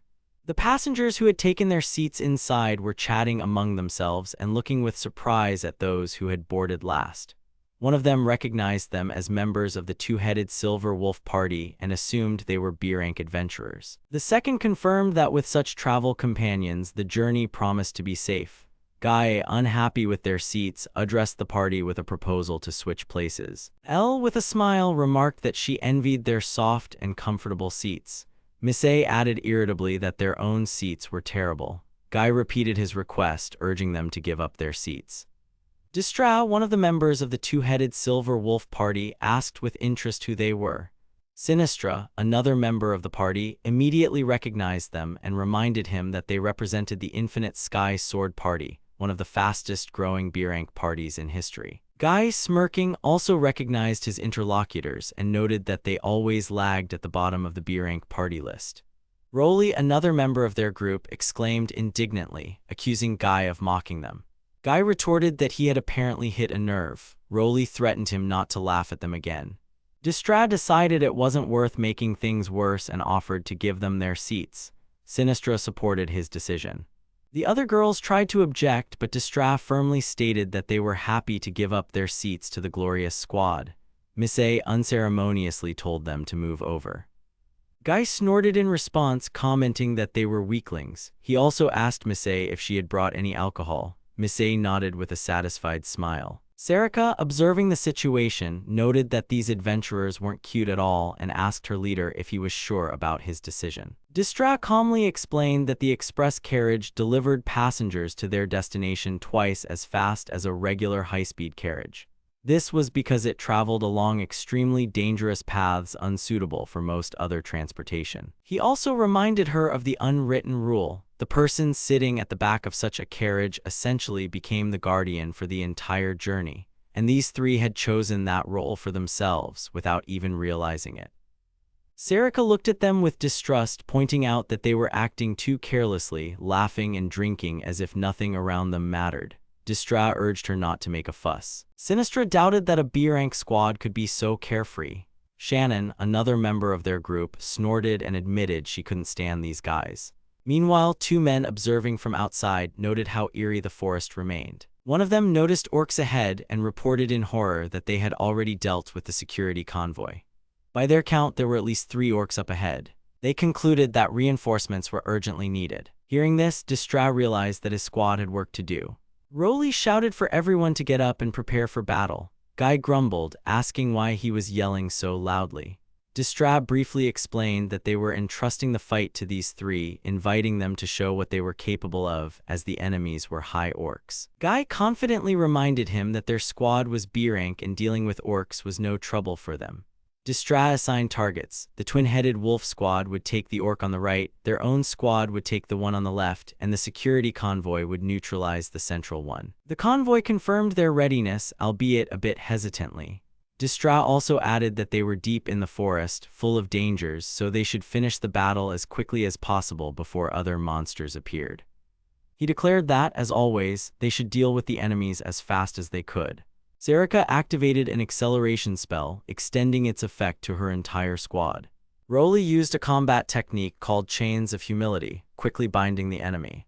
Shannon created a fire tornado, which engulfed the surrounding area in a powerful vortex. Sarika noted with cold precision that it took 7 seconds to eliminate the enemies, and while it wasn't a new record, the result was quite respectable. One of the security convoy fighters screamed and attacked the enemy, but despite their efforts, the convoy couldn't handle the task and found themselves in a difficult situation. At that moment, Distra and Sinistra came to their aid, seamlessly executing a combat combo called Silver Scissors, dispatching the opponents in an instant. The convoy fighter expressed sincere gratitude, calling them magnificent. Distra modestly remarked that they too had held their own. Roly, however, added doubtfully that not everything went perfectly. Meanwhile, Guy loudly ordered Elle to use her enhancing magic. Elle replied that she couldn't, as she hadn't drunk the potion yet. Miss A, clutching her stomach, irritably exclaimed that she felt nauseous after just 1 bottle. Guy furiously called them useless idiots. Roly, watching from the side, asked with growing indignation what they were doing. Miss A anxiously warned that the enemy was approaching and urged Guy to take action. At this time, a thought flashed through Guy's mind. If the potion didn't take effect in time, he would be practically powerless. Despite his fear, he declared to himself that he wouldn't give up his skills to anyone. He charged forward but was instantly knocked down by an orc's blow. Miss A screamed in horror, calling him an idiot, and questioned if it was an ordinary orc, as their squad once easily annihilated dozens of such enemies. Guy angrily told her to shut up. He mentally cursed everything happening, desperately regretting that he couldn't use his full power. He knew firmly that if he had enough magical energy, everything would be different. Meanwhile, Distra and Sinistra finished off the last orc in an instant, concluding the fight without a word. Distra announced that the battle was over. Sinistra added that the path was now clear. Distra respectfully apologized for interfering, explaining that they were simply protecting the carriage, fulfilling their duty. Sinistra confirmed there were no personal motives, only protection. Guy, breathing heavily and clutching his wound, irritably stated that their help wasn't needed and that they could have handled it themselves. Distra replied with a slight smirk that it was nice to believe that. Sinistra added that reputation is a very fragile thing. Guy cried out, asking them to stop, and began shouting indignantly, demanding an explanation. However, his voice broke from pain. Sinistra turned to Sarika and told her to treat the injured. Sarika reacted with surprise, as this meant she would have to expend a significant amount of magical energy. Sinistra calmly assured her that it wouldn't require much. One of the convoy fighters, observing the scene, said doubtfully that they hardly believed they were truly facing one of the leading B-rank squads. Roly, looking at his comrades from the sky-shattering sword squad, admitted that the rumors seemed to be true, as there had been talk of them being cursed, completely depriving them of their ability to use skills. The convoy fighter added that if they were truly so confident in their rank, they should be able to fight even without skills, otherwise it made no sense. Sarika, wasting no time, loudly ordered everyone to stand up immediately, as they needed to get away before more monsters arrived. The carriage passengers, who had witnessed everything, were shocked and whispered among themselves that everything happening was far more serious than they could have expected. Guy, leaning heavily on his sword, declared that they would have won if not for the mark placed on them. Misei agreed with him, adding that the idiot was to blame for it. Guy angrily added that he would remember that name, Rent. One of the guild employees finished the registration and, with a professional smile, announced that the new party's registration was successfully completed. She wished them a pleasant and safe journey. Following this, the system's voice rang out clearly and loudly, stating the data. The party, named Double Deviation, registered in Melba, received an initial F rank. Its members were Rent and Rinka. A notification sounded, stating that they had been joined to the second party and that all conditions for skill growth had been met. The magical ability called Borrowing Magic rose to the second level. Rinka, noticing what was happening, looked surprised by the sudden changes. Rent enthusiastically announced that his skills had apparently improved. He read the name of the new ability, Auto Compensation, and tried to understand its essence. Mappy, hovering nearby, explained that when a debtor's magic level dropped below the set minimum, this skill would automatically replenish it with magical power. Thanks to this, there was no longer a need to constantly monitor companions' magic levels in the heat of battle. Rent considered this an extremely convenient new feature. Rinka, suddenly remembering a detail, turned to Rent and told him that she had used the repair fluid he had lent her the day before. She applied it to her damaged armor and it looked brand new again. Hearing this, Rent was pleased that the item had been useful. Then he suddenly exclaimed, as if remembering something important. Rent reminded her that her sword had been broken in their last fight. He explained that he had brought a weapon that previously belonged to a skeleton and had it melted down, transforming it into something new. The blacksmith standing nearby confirmed that the material was indeed excellent and added that he was happy to work with such quality raw material. He assured them that everything was already paid for, so Rinka shouldn't hesitate and just take the new blade. Rent eagerly asked how she liked the weapon. Rinka exclaimed with admiration that the sword was amazing. It was so sharp that, in her opinion, it could cut through anything. She thanked Rent with sincere gratitude. The blacksmith, looking at her, felt a strange premonition for a moment. The thought crossed his mind that, for an instant, Rinka seemed like the most terrifying swordsman in the entire world. Later, on the second level of the Great Melba Labyrinth, Rinka decided to explain the essence of her abilities in detail. She said that her most useful skill was called self-enhancement. This skill allowed her to use magical energy to temporarily increase her physical and combat stats. Once activated, the ability immediately consumed all available magic units until the enemy before her was defeated. Activation required 7 units of magic. After activation, the skill continued to consume 1 unit every 10 seconds. Her maximum magic reserve was 10 units, meaning she could use the skill for no more than 40 consecutive seconds. Mappy added that if her allies' magic didn't run out, Rinka's skill would not be interrupted. Rent confirmed that now, thanks to the magical borrowing ability and the new auto compensation function, this was possible. Rinka, deep in thought, murmured that with these conditions, she would truly be able to fight the way she had always dreamed. She pointed to the approaching goblin horn. Mappy watched the enemies and excitedly declared that they had been spotted, which was great. Rent, without losing a second, said he would try to transfer some of his magic to her. Rinka looked at him in surprise, but Rent confidently promised that everything would work out and asked her to believe not only in him but also in herself. Rinka, gathering her courage, nodded. She focused and firmly stated that from the first strike to the last, her sword would cut and destroy. Such was her path, the path of Asura.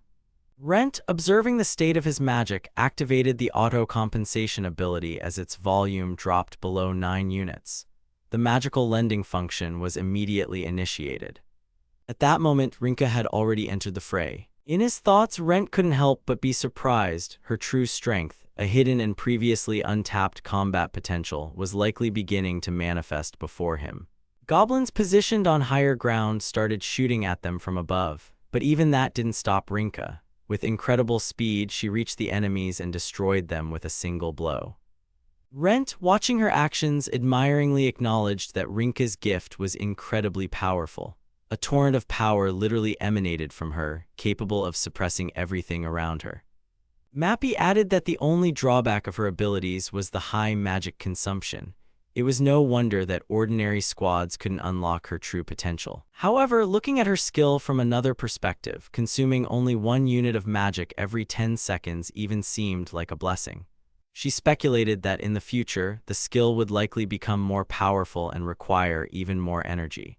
Rent, deep in thought, concluded that the matter was not so much about the technical improvement of the skill as it was about Rinka herself. She was the key to unlocking this power. A few moments later, the battle was over. Rinka had annihilated all opponents. Rent, unable to hide his delight, exclaimed that she had done an amazing job.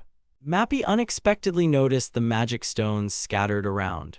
Rent remarked in astonishment that in just a couple of minutes, Rinka had completely cleared the entire area of goblins. But in the next second, something unexpected happened. Rinka, in a state of exhaustion, suddenly attacked Rent himself. He barely managed to deflect her dagger strikes. A moment later, she came to her senses and, exhausted, collapsed right onto him, admitting that she was incredibly tired. Never before had her skill lasted so long. Rent, finding himself in such close proximity, hesitated and quietly mumbled that she was too close. Rinka, realizing this, immediately apologized. Mappy, with a cheerful tone, remarked that they looked like a real couple and the whole scene was cute. Rent, waving her off in annoyance, told her not to talk nonsense. Later at the guild, an employee announced the results. The number of collected magic stones from goblins totaled 1043, which meant a grand total of 104,300 gold. Separately, the goblin chief stones were accounted for 18 pieces worth 9,000 gold. At that moment, adventurers who recognized Rent approached them and expressed their displeasure. Rent calmly noted that this time, all the credit belonged to Rinka. The guild employee continued, stating that the goblin seeds obtained from destroying the colony totaled 18 units, earning them an additional 36,000 gold. She then handed them their reward. Rinka, checking her internal sensations, was surprised that her maximum magic capacity had increased by 4 units in just 1 day. Rent warmly congratulated her on this achievement. Rinka added that in the previous 3 years she had only managed to gain 2 units, but in just 1 day she had made such progress, and all of it was only possible thanks to Rent. She thanked him with deep gratitude.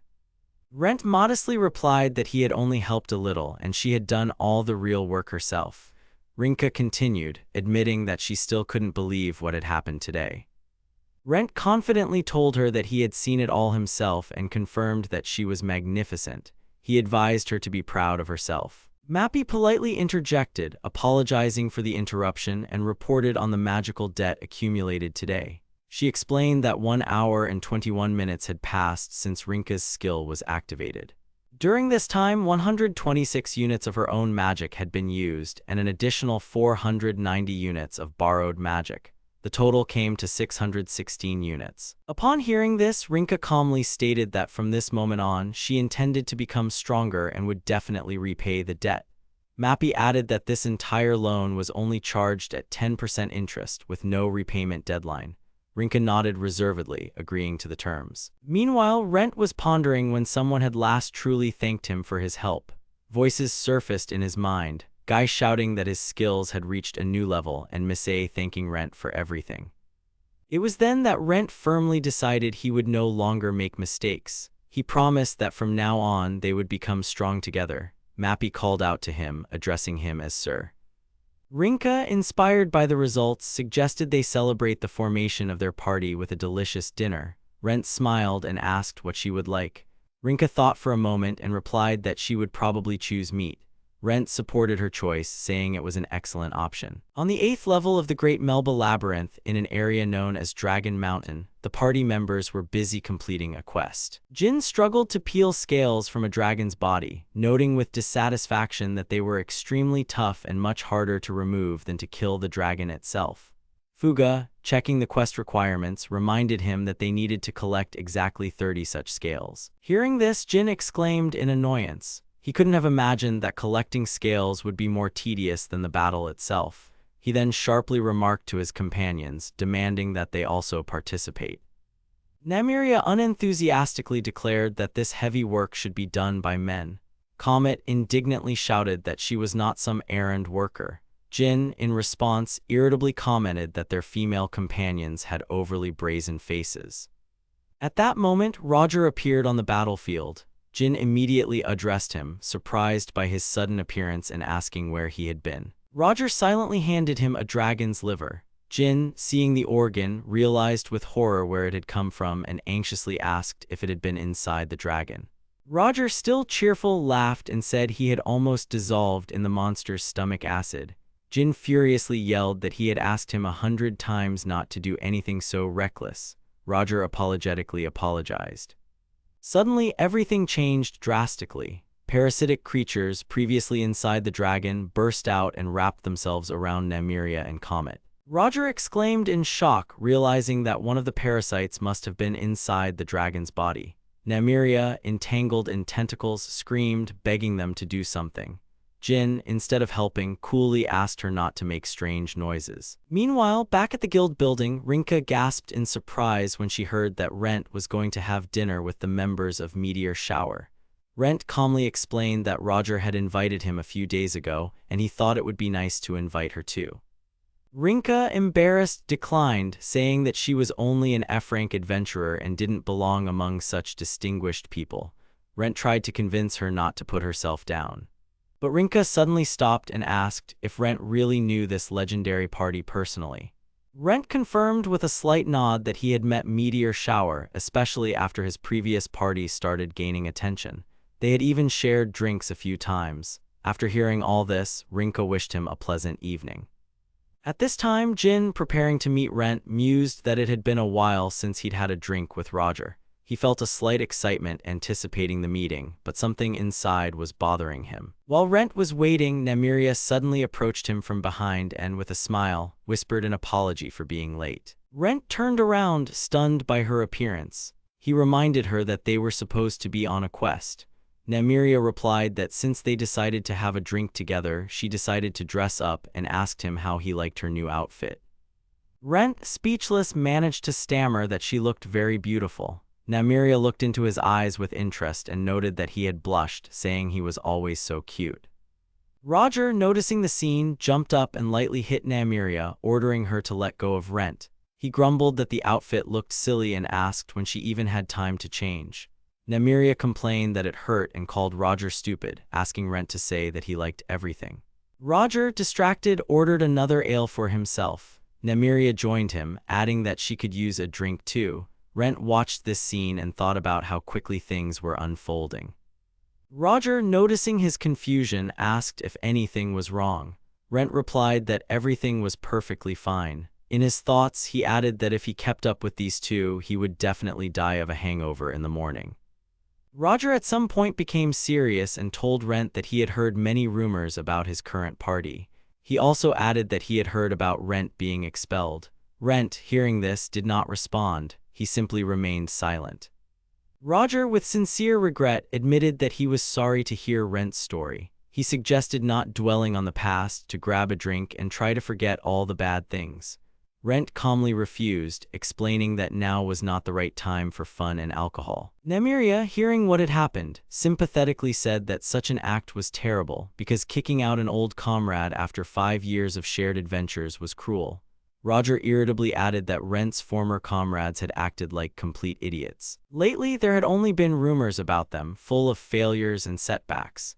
He confidently stated that everything had depended solely on Rent, as he was the one with the ability to store magical energy. In his opinion, they had simply forgotten the hopes placed on Rent. Nymeria recalled that their former party had indeed been the fastest to reach B rank.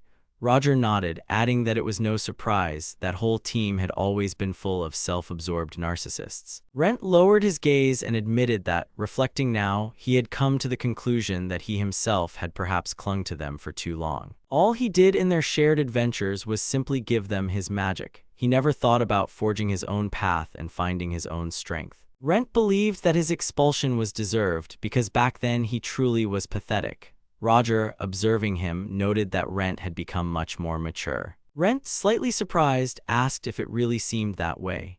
Nymeria interjected and jokingly remarked that compared to Rent, their own leader always remained a big child. Roger flared up in response, asking if she was talking about him. Nymeria smiled and explained that it all started with their battle against the dragon. Rent was surprised and said that the dragon only appeared on the 8th level of the Great Labyrinth. Roger confirmed that they had indeed been messing around there a bit today. Rent exclaimed with admiration that it was cool because only powerful dragons lived there. Roger agreed, explaining that those lizards sometimes really caused serious problems. Nymeria added that after their victory over the dragon, something else happened. Roger rolled his eyes and asked her to stop embarrassing him for at least a few seconds.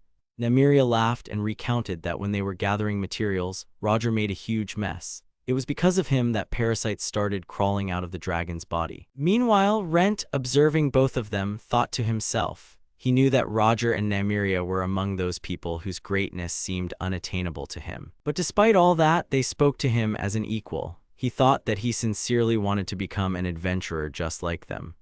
Roger suddenly announced that next time they planned to clear the entire 8th level. Rent listened with interest. Roger continued, saying that their goal was to conquer the Great Labyrinth of Melba and reach its deepest level. Rent's inner voice stirred. He thought that the deepest level was the point all true adventurers aspired to. Roger turned and, looking ahead, said that no one knew exactly how many levels there were in the Great Labyrinth.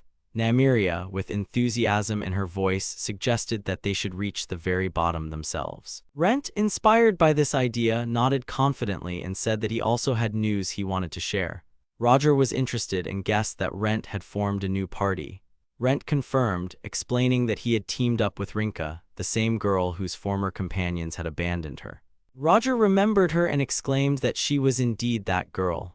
Rent explained that Rinka, like him, had a unique gift, and that was why her former comrades had rejected her. Roger clarified that they were now called the Double Deviation. Nymeria noted that the name sounded very good. Roger added with a slight smirk that since a new party had formed, they were now rivals. Later, as they said goodbye, Rent thanked Roger for the treat. Roger nodded and suggested that from now on, they should work together. Nymeria looked at Rent and quietly reminded him that he still hadn't told her the main thing. Roger, standing thoughtfully, looked away and said that the one he was addressing was being foolish. After all, she had heard that Rent had formed a new party. He said this with a hint of irritation, as if he wanted to say, "Join them, don't hesitate." But then he fell silent, realizing he didn't know how exactly to say it aloud. Nymeria, looking at him a little sadly, agreed that there was some truth in his words. Roger, sighing heavily, began to recall the past. He recounted that once long ago, he had a drinking buddy, a man who made a living as a moneylender. This man trusted no one but himself. Despite this, he amassed a huge fortune, but at the same time, he made many enemies. People everywhere hated him. In the end, someone decided to deal with him, and he was killed. Roger noted with concern that Rent's gift was in many ways similar to that man's. Depending on the situation, there could always be someone who would want to get more from him than they should.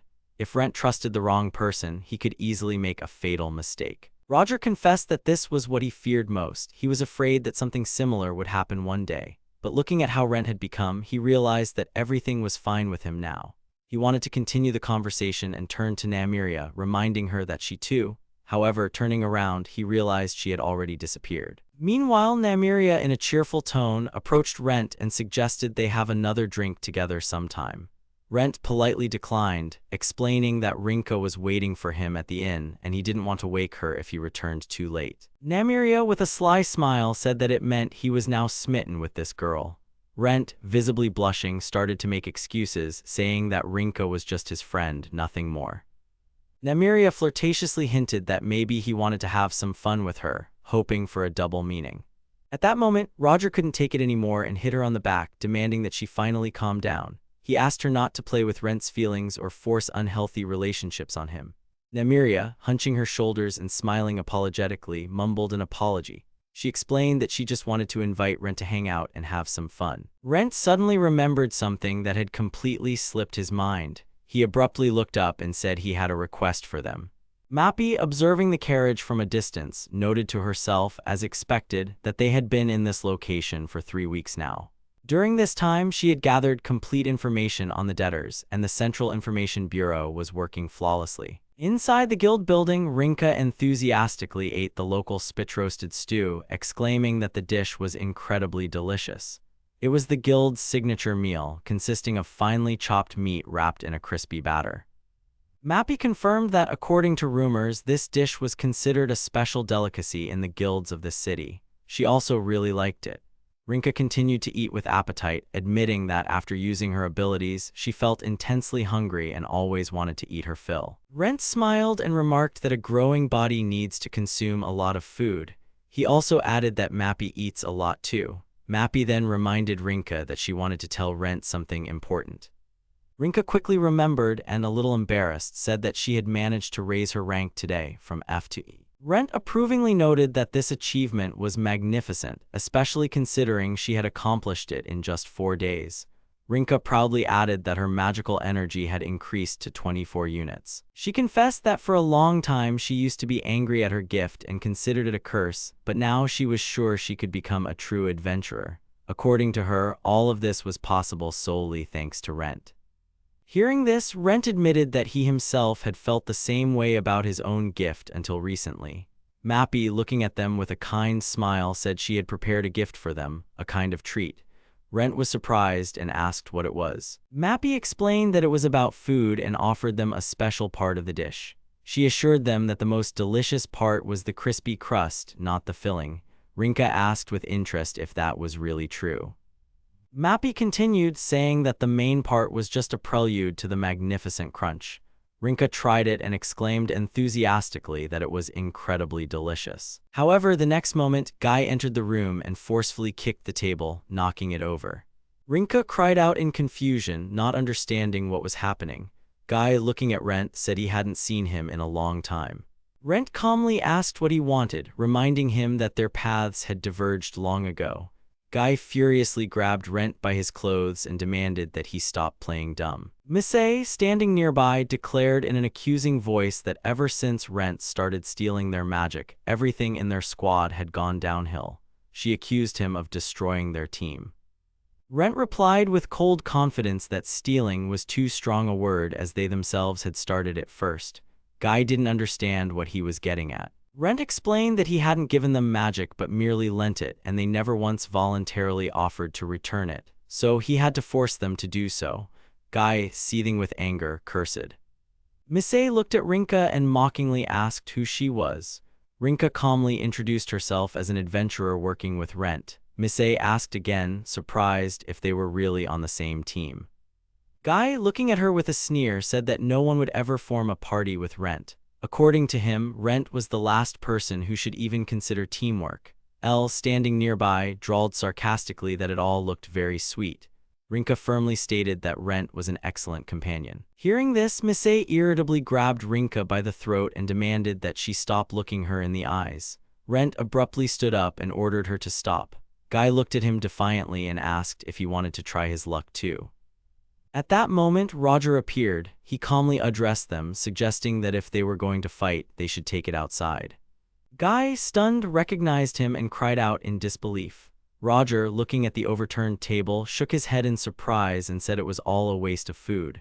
Guy, making excuses, shouted that idiot Rent had been tormenting them with his strange spells. Roger asked what exactly they meant by spells. Miss A added with hatred in her voice that Rent was stealing their magic. Elle, raising her voice, accused him of trying to get revenge for being kicked out of their party. Roger, observing the situation with restraint, expressed doubt about the sincerity of the accusations against Rent. He reminded them that in previous adventures, his former comrades had borrowed magic, which obligated them to return what they had taken. Guy, feeling the pressure, mumbled uncertainly that there might indeed be some truth to it. Miss A, with heightened emotion, replied that Rent had done it without their permission. Roger, with a slight smirk, noted that such accusations sounded unconvincing.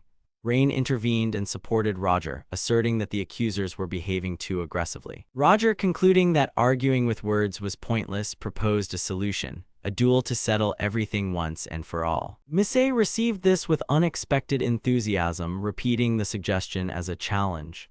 Roger said that since he was free, he could act as a second. Guy, hearing this, was surprised and clarified that Roger would actually be present. Rinka, a little confused, asked what all this meant. Rent calmly explained that it was about a ritual where a dispute is resolved in combat between two people. Guy, with jubilation, turned to Rent and said that if he won the duel, Rent would be obligated to compensate them for all the magical power they believed he had stolen. Rent agreed without hesitation. He didn't care even if all three of them stood against him. Guy exclaimed in shock, unable to believe he was willing to fight alone. A little earlier, before all these events, Roger directly asked Rent what exactly he wanted from him. Rent asked Roger to act as his second in a duel the next day. He explained that his opponents would be members of his old party. Roger was surprised and asked if Rent was really going to fight alone against everyone. Rent confirmed it, adding that Guy and the others would arrive in Melba before dawn. They would find him and try to settle things their own way. It was at that moment, as expected, that the topic of a duel would arise. He also noted that his old comrades wouldn't listen to him alone, but if Roger intervened, their attitude might change. Roger was interested, but wondered how Rent was so sure everything would happen tomorrow. Rent hesitated slightly and said he just had a feeling. Present day, the voice in charge of the ceremony announced that the duelists were ready. He stated that Roger would be the witness and second, adding that the show promised to be exciting. Miss A noted with surprise how many onlookers had gathered. Guy enthusiastically said that the arena for the duel was perfect and promised to show the audience everything they were capable of. Rent, observing the scene, thought to himself that Roger knew how to put on a show and attract a crowd. Jean from the crowd shouted, wishing Rent good luck, and confessed that he had bet all his week's earnings on him. He demanded that Rent not let him down. Discussions came from the crowd. The odds were 3-1, and someone had decided to take the risk. Rent inwardly shook his head, noting again that Jean had gotten into gambling. The guild employee stood up and formally asked both parties to state their terms. Guy spoke first on behalf of his party. He declared that if they won, Rent had to immediately stop collecting their magic power. The guild employee then turned to Rent. Rent calmly stated that if he won, he would increase the interest rate on the magic he was collecting. Guy, not immediately understanding, asked what rate he was referring to. Rent explained that the current rate was 8% over 10 days. If he won, he intended to increase it to 10%. Furthermore, the magic power loan would be closed monthly, and starting tomorrow, he would begin to receive an additional 90,000 units of magic energy. The spectators began to whisper, not understanding the meaning of such strange conversations, guessing that it was somehow related to magic. Rent added that the 10% rate would be applied regularly. Miss A, hearing this, panicked and interrupted, exclaiming if these percentages were the reason their magic was disappearing. Rent confirmed that he had been collecting interest on the debt daily. This was his collection, mandatory payments. Guy, losing his temper, yelled at him to stop talking. He promised that today would be Rent's last day. The guild employee, ensuring there were no objections, asked both sides to take an oath. Guy was the first to swear to abide. Rent nodded and confirmed his readiness to accept the outcome of this sacred duel. Roger, as the second for Meteor Shower, acted as the official witness. Nemiria approached Rinka, noticing her anxiety, and asked if this was her first time witnessing something like this. She explained that an oath taken in a duel was not just a promise. Breaking it carried severe consequences. Nemiria also asked if she was the Rinka from Rent's party. Rinka confirmed, surprised. Then, a little embarrassed, she called Nymeria the sexy sister of Meteor Shower. Nymeria smiled and introduced herself, adding that she had spent the evening with Rent yesterday. Rinka blushed and said she had heard they had a drink together. Nymeria, continuing to tease, hinted with a smile that the evening had been delightful. Rinka nervously exclaimed that they had just been drinking, nothing more. Nymeria laughed and admitted she was just joking. She assured Rinka that Rent wasn't the type to do such things and advised her to trust him. According to her, he would definitely win. Rinka confidently agreed. Mappy at that moment added that she also had something to say, and that was that Mr. Rent would never lose. Rinka repeated after her, thoughtfully uttering the word never. Roger turned to the duelists and loudly announced, "The duel begins." In the guild arena, Guy and Misei grabbed potion bottles, gulping down restorative elixirs by the handful. The crowd, watching the start of the duel, exchanged surprised glances and discussed why they were drinking right during the fight, as the duel had just begun. It seemed they were trying to restore their magic power faster than time. Elle, holding out her hand and twisting her lips, declared that if they defeated the idiot, she was willing to endure it. Rent, watching them, sighed and emphasized that he would wait until they finished drinking. He didn't care about delays and wasn't going to rush. Guy became furious and shouted back at the taunt, calling him a bastard for mocking them. Rent thought to himself that in the end, they were still relying on magic and potions. Of course, they were the ones who had once forced him to take recovery potions. In the past, Rent calmly began to explain that he had already run out of magic energy. Then Misei forced him to drink a potion and declared that he had to take it and recover, and then give them magic power when it appeared. Rent recalled how sick he felt from their pressure back then and how difficult it all was. He even felt like throwing up, but he kept going.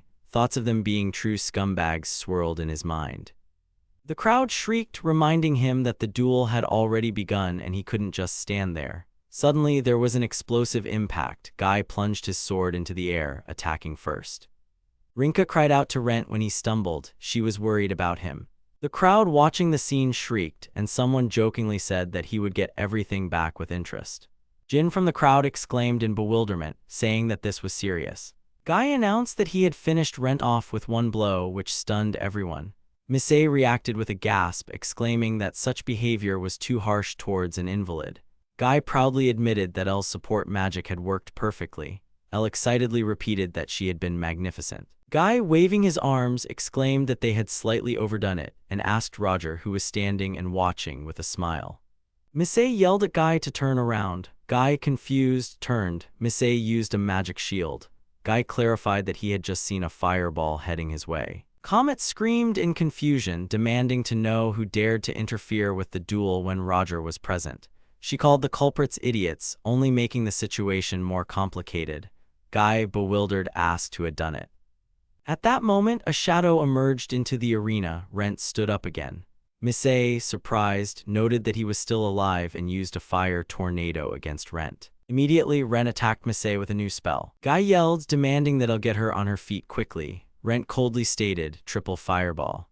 The spectators sat with their mouths agape. 3 spells in a row. They discussed whether it was a higher level of magic since a regular fireball had been launched so many times. Comet shrieked that Rent seemed to have used magic nonstop, adding that even she couldn't do that. Guy, in shock, said he didn't understand how Rent did it. His inner voice, caught in an internal struggle, hesitated. He couldn't describe the shock of Rent remaining unharmed, of what had happened, of the very fact that he hadn't taken the slightest damage. Rinka, noticing this, exclaimed that Rent was amazing and that thanks to the power of the infinite magic storage, he remained safe and sound. Mappy corrected her. This was not a passive skill at all, but the result of hard, painstaking work. A little earlier, Rent, while getting a potion, said that he had finally accumulated 150,000 MP magical energy and was ready to acquire the creditor's protection skill. The system's voice announced that the skill purchase was complete and that the skill was now always active. Rent thought that thanks to it, the outcome of tomorrow's duel was predetermined. He understood that it had taken a lot of time, but the skill would truly be useful in the future. Even if a debtor got angry and attacked, he would be able to defend himself. The skill's effect nullified the debtor's attacks up to a certain damage level, and the amount of damage nullified was proportional to the debtor's debts. Returning to the present moment, Guy used a vacuum strike. The fiery circle from the impact slowly melted into the air. Rent calmly muttered that the sword, despite being made of mithril, had fallen apart. Guy, it seemed, didn't care much for his weapon. Mappy added that such insolence was not just Guy's mistake, but a reason to demand millions because they were obligated. She stated that they wouldn't even be able to scratch Rent.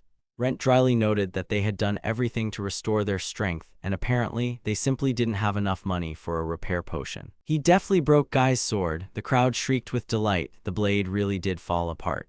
Fuga, grabbing a piece of the blade, quietly thought about selling the metal. Guy yelled, claiming he wasn't going to lose to Rent. But Rent, without hesitation, sent another wave of magic at Guy. The crowd once again shouted that the winner was clear and again admitted that this guy was truly awesome.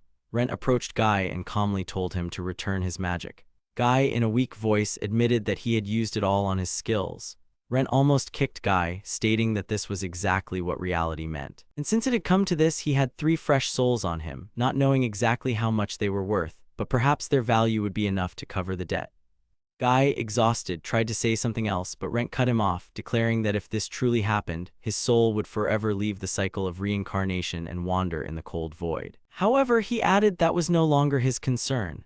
Guy lay there, exhausted, barely whispering faint, long-forgotten words, desperately trying to understand what was happening and to realize who the person he knew as Rent truly was. Rent carefully dropped a coin into the piggy bank, continuing to build his fortune.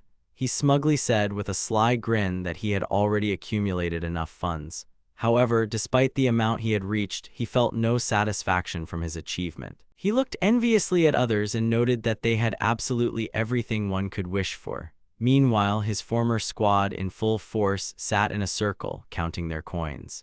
At that moment, Rent loudly and demandingly ordered them to give him everything, including every single coin. He declared that all their property now belonged exclusively to him and no one else. Suddenly, a voice called his name softly but persistently, as if from afar.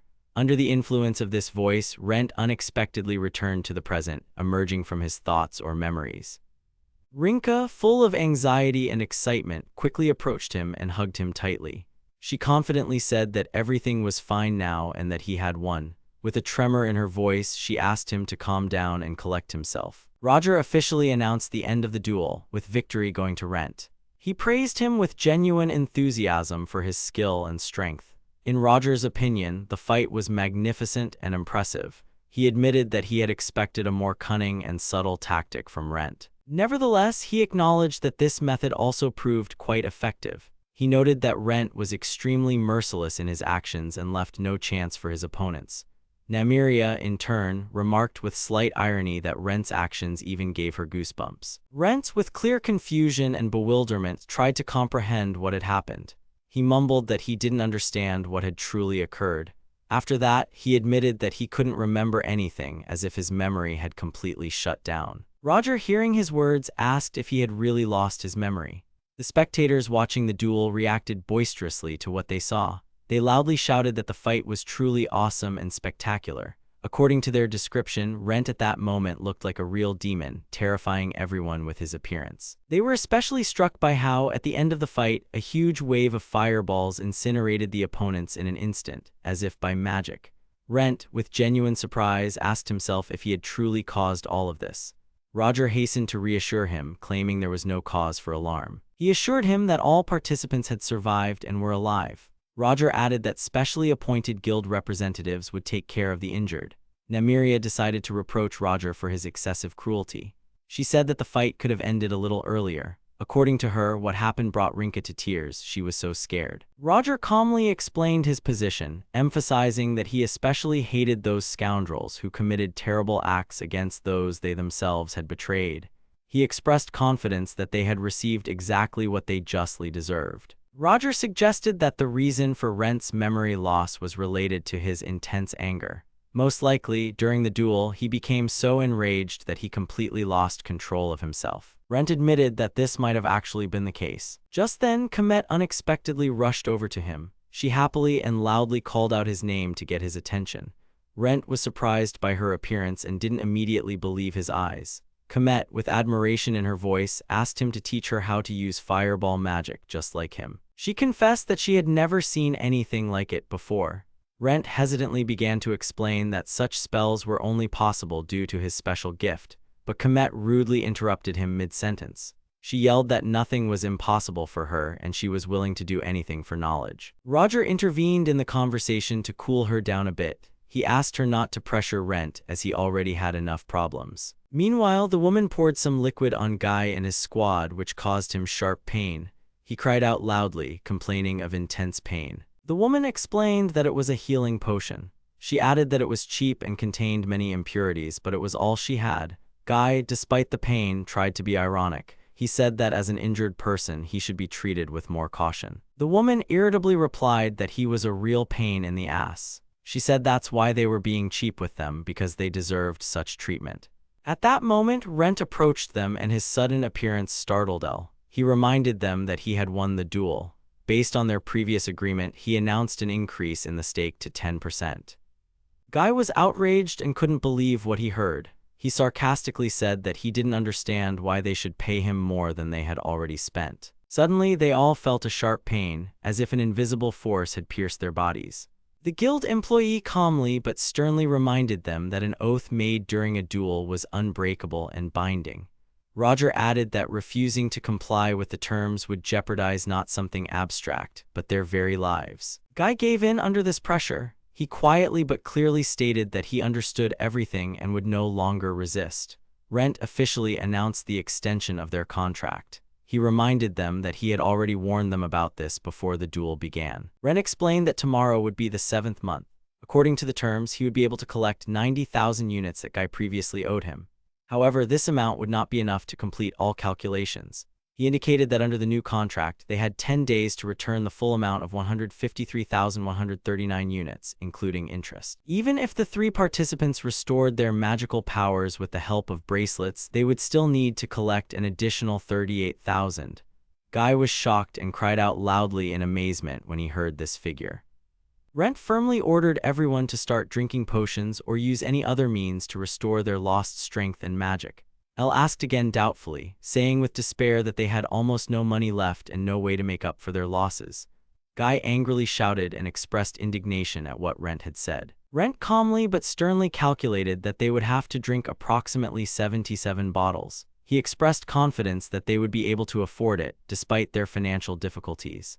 Guy irritably replied that potions don't grow on trees, as if emphasizing the absurdity of the suggestion. Missy, concerned about the situation, said that if they failed to pay the debt, the consequences could be extremely dire. Rent coldly stated that their fate would then be sealed and the end inevitable. He emphasized that he was not going to give advice to those who were already in the position of debtors. According to him, they couldn't even harm him, their creditor, thanks to the unique skills he possessed. Guy, finally understanding what was happening, realized why his attacks hadn't caused Rent the slightest reaction or fear. Rent concluded by stating that over the next 10 days, they would have to do everything possible to pay off their debts to him. Guy, embittered but subdued, declared that this was not the end yet. Later, once the tension had subsided, Roger's team and Rent himself began to celebrate their victory. Jean happily announced that thanks to Rent's actions, he had become a rich man and expressed his gratitude. Rent reluctantly thanked him in return but asked what Jean would have done to him if he had lost.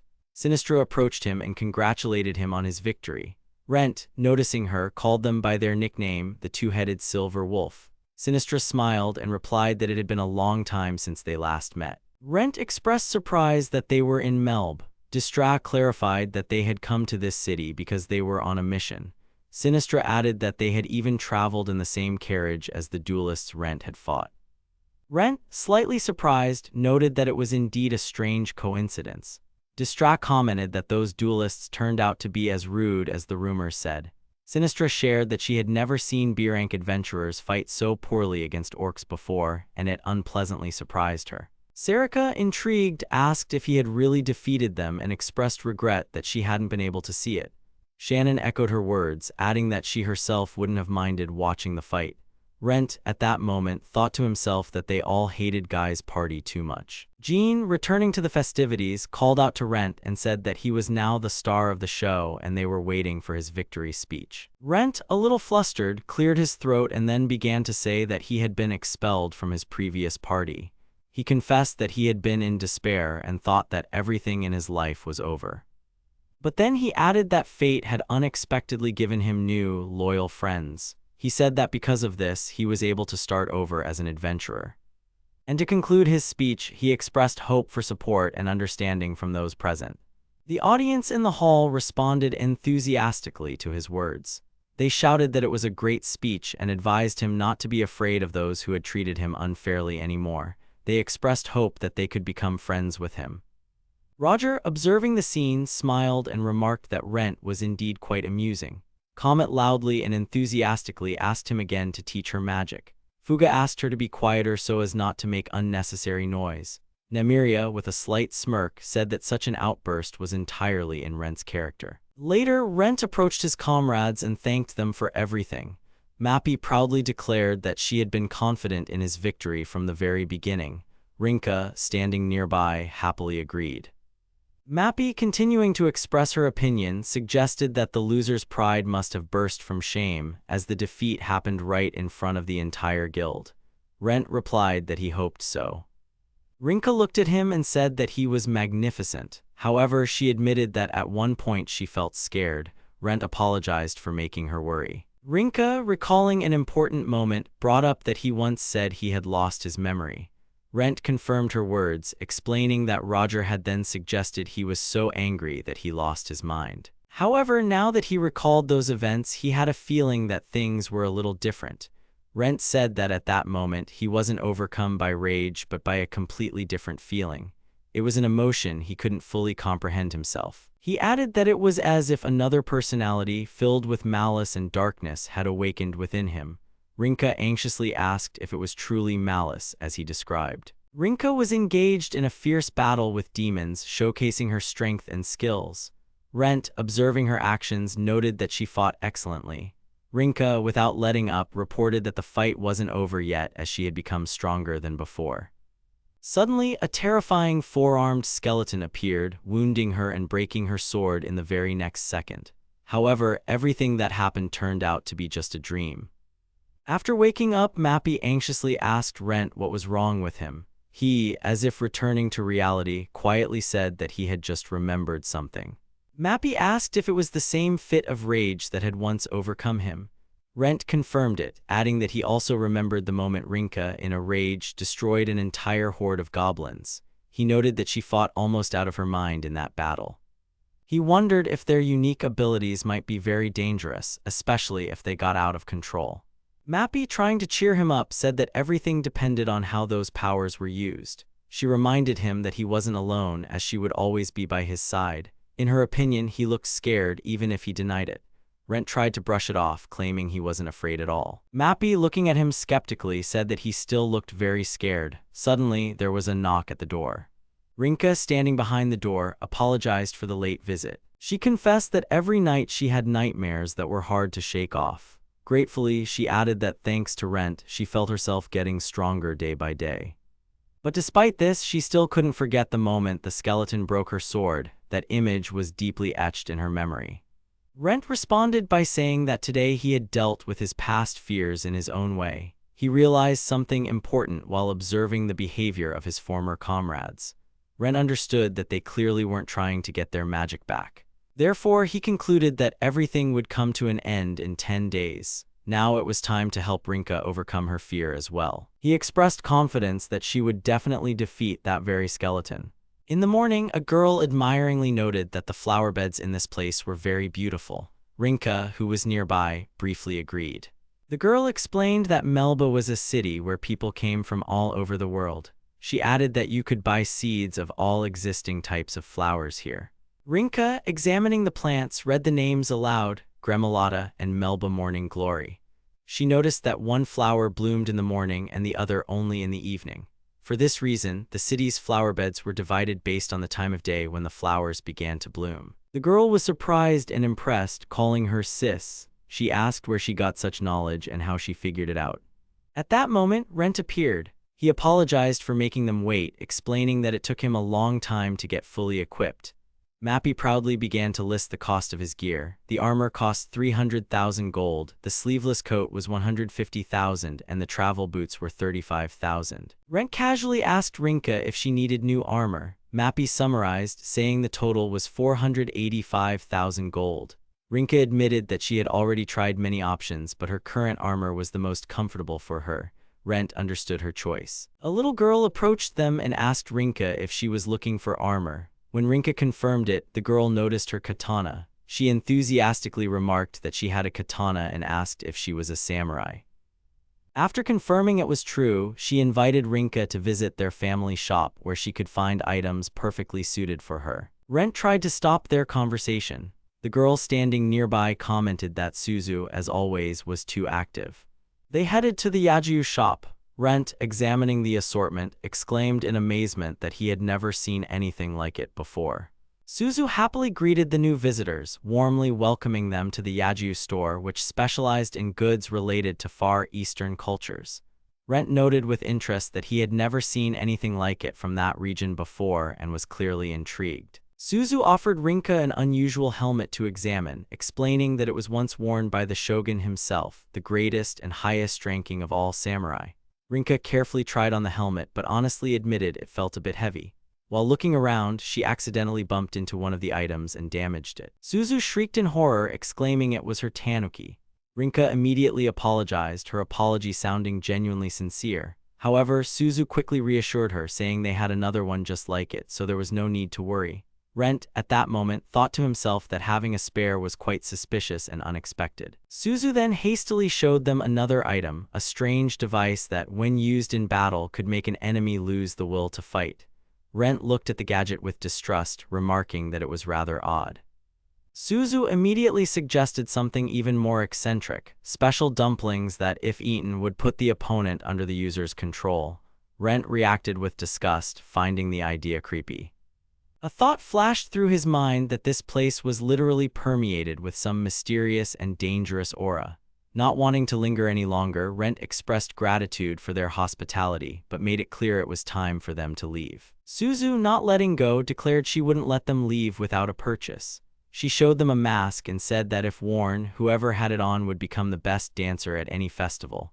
Rent urged Rinka to leave, but she suddenly stopped, frozen, staring at something.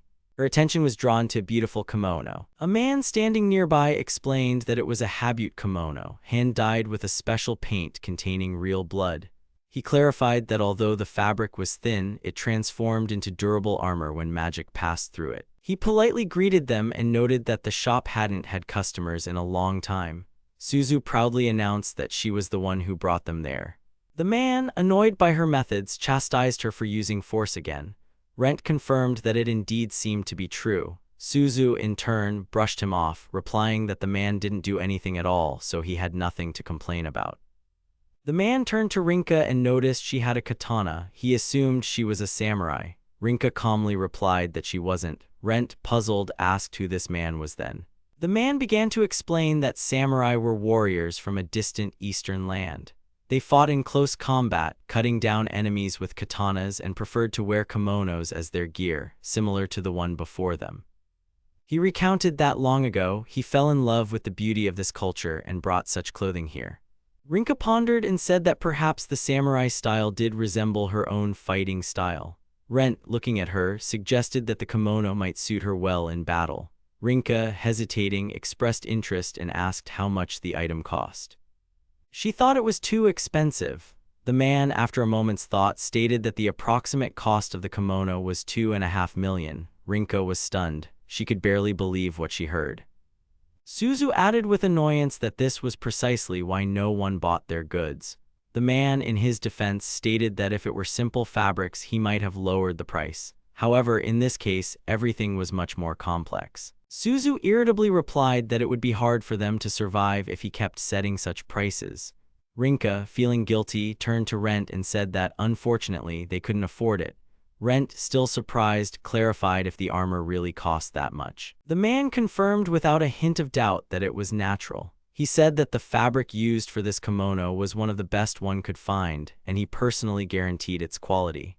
After a short pause, Rent made a decision and announced that he would take it. Rinka couldn't believe her ears. She uttered his name in surprise. Rent said he had made up his mind and wanted Rinka to wear the best armor possible. He added that it was a small price for such a beautiful item. Rinka tried to argue that the amount was still too much. Rent confidently stated that even if they suddenly needed money again, they could always return to the dungeons and earn it all back. He added that he had seen how she looked at the kimono, and it was a true look of love at first sight. Suzu, appreciating his gesture, said that as a sign of respect, their most valued customer would receive a mask as a gift. Rent thanked her for her generosity. The man then invited Rinka to follow him. Rinka, not knowing what awaited her, followed and asked what they would be doing. She guessed that perhaps they would need a wooden sword. The man enthusiastically remarked that he hadn't received such an order in a long time and said he would arrange a sparring session to better understand her movements. This would help him tailor the kimono precisely to her physique and fighting style. Rinka simply replied that she understood. In her thoughts, she admitted to herself that everything happening felt a bit strange. Meanwhile, Rent asked Suzu how strong her father was. Suzu nodded confidently and said that he, at least, truly enjoyed such activities. Rent pondered this and noted to himself that Rinka would be fine.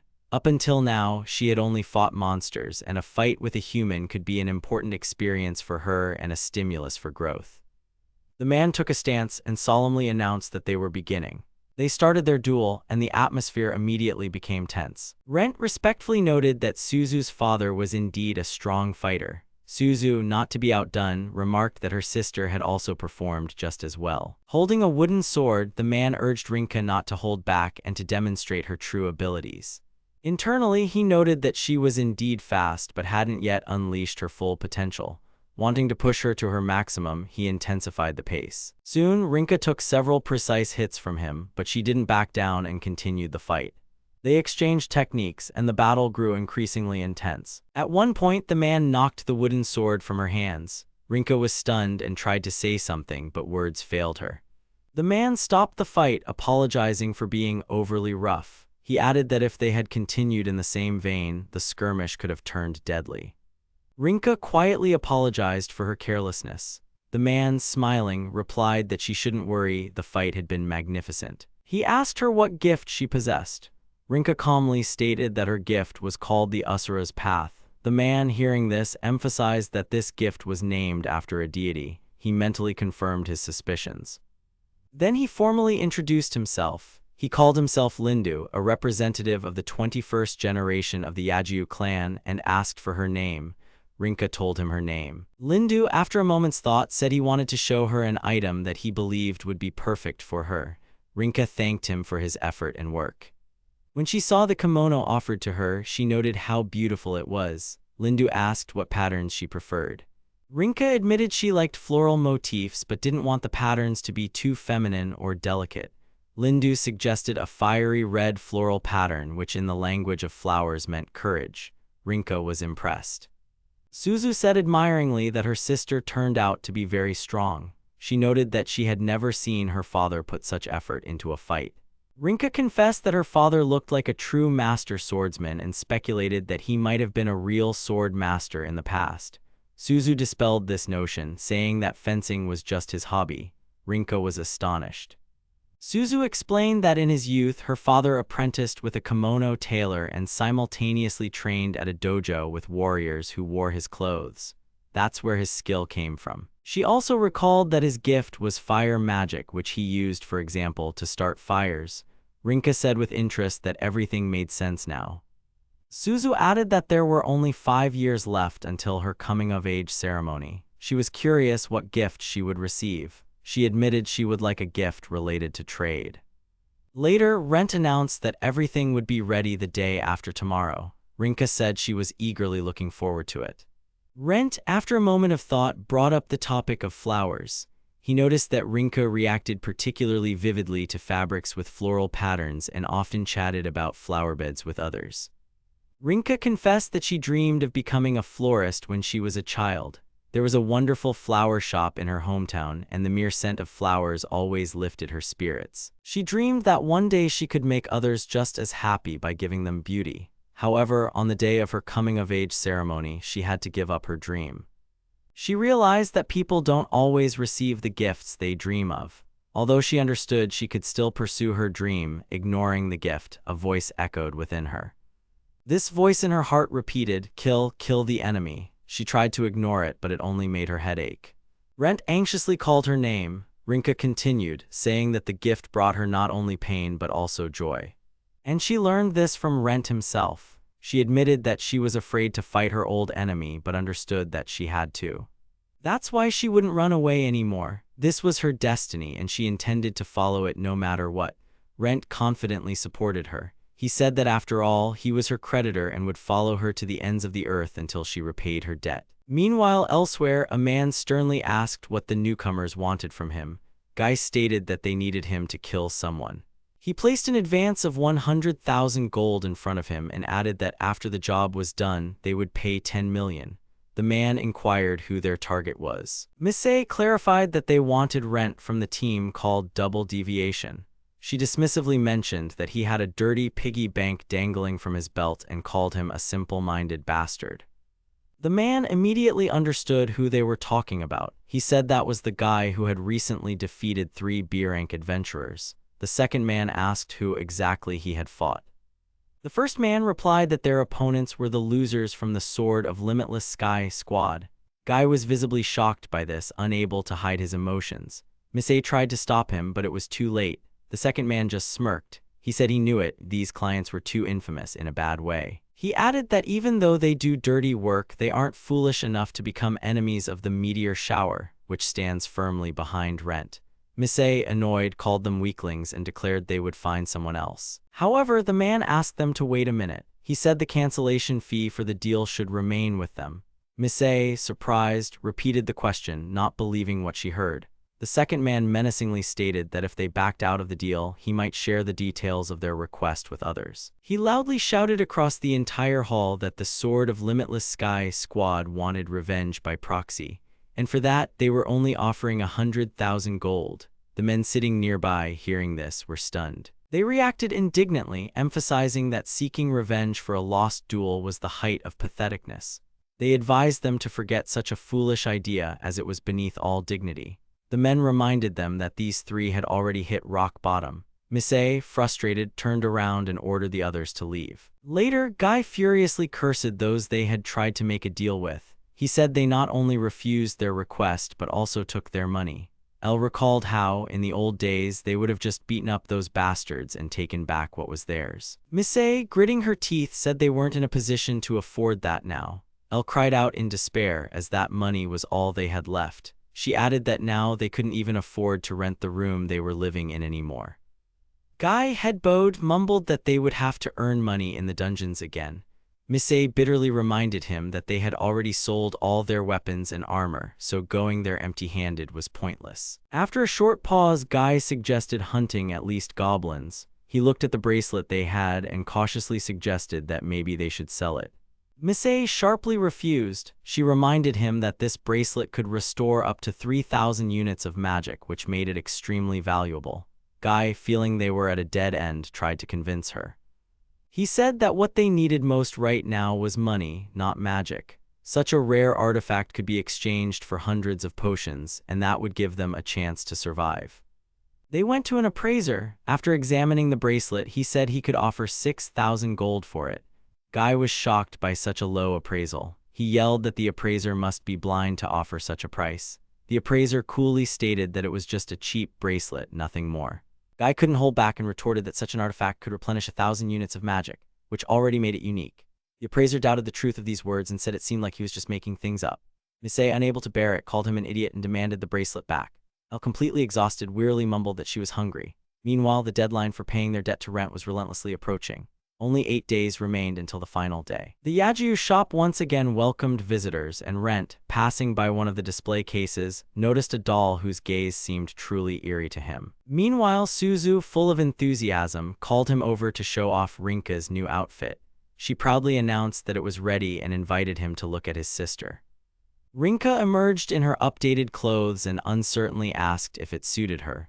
Rent, though confused, confirmed that it looked great on her. The outfit fit perfectly.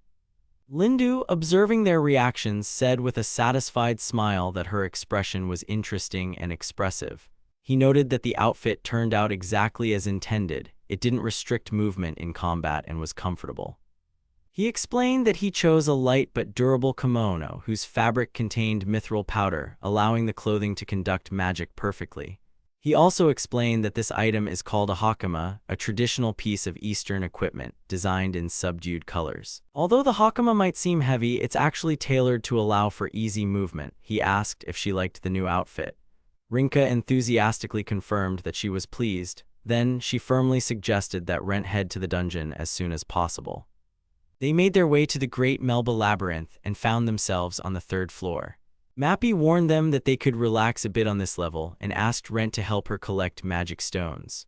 Rent noticed a room off to the side and pointed out that it was the entrance to the 4th floor. He expressed confidence that their target was already waiting for them ahead and suggested they move on.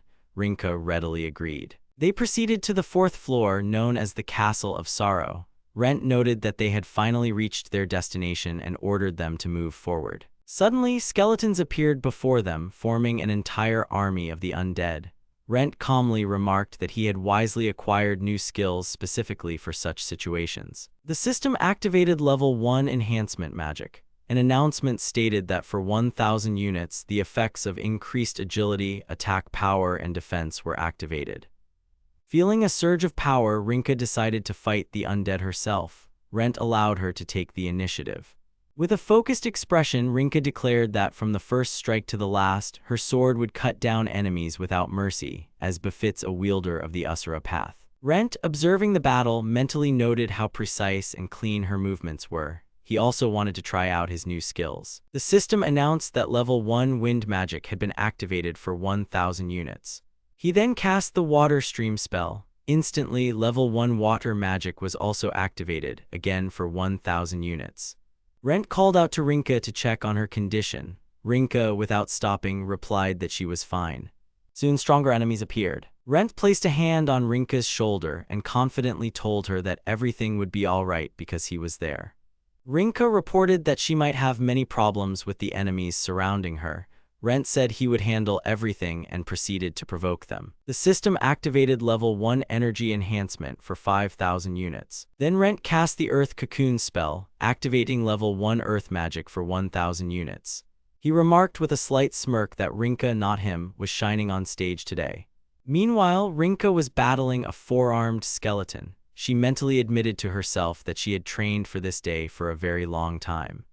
She had become stronger than before and now felt the changes within herself. Rent, watching her actions, noted that she was doing an excellent job. Rinka noticed the skeleton toss its shield aside, as if enraged. A sudden blow sent her flying through the air. Rent cried out her name, but Rinka quickly reassured him, saying everything was under control.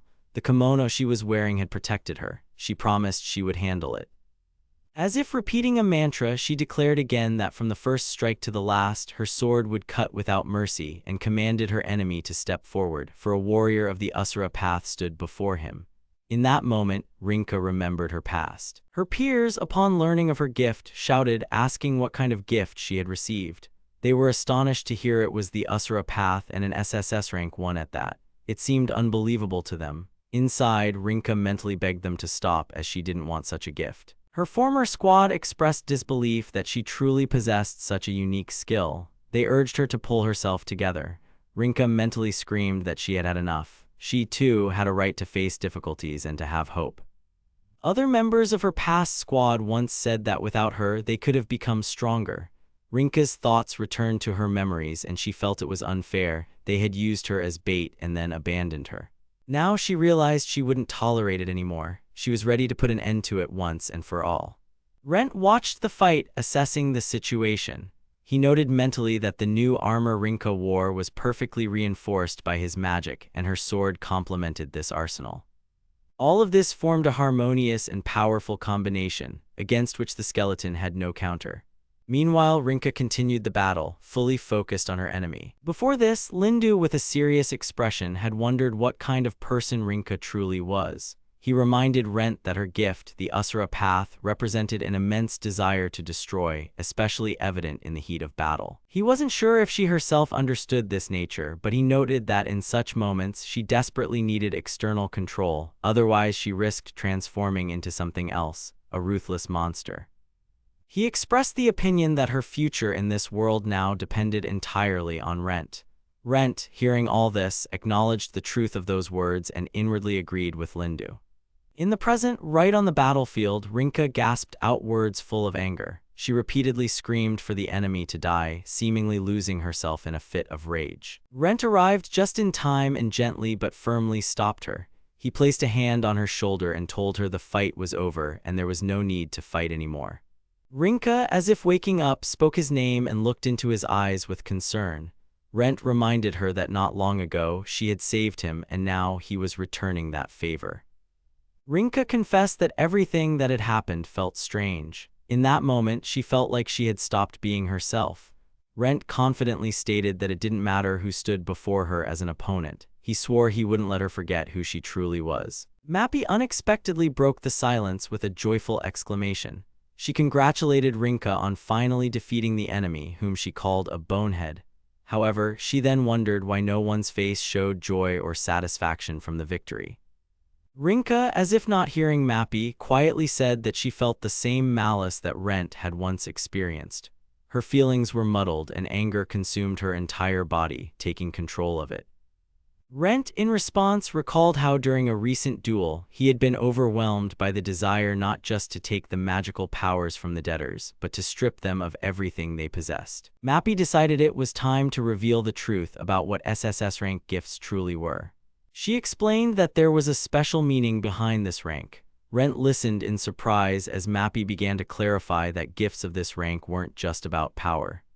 These were the so-called stigmas, the stigmas of the 7 deadly sins. They symbolized the true nature of these gifts: greed, wrath, gluttony, sloth, lust, envy, and pride.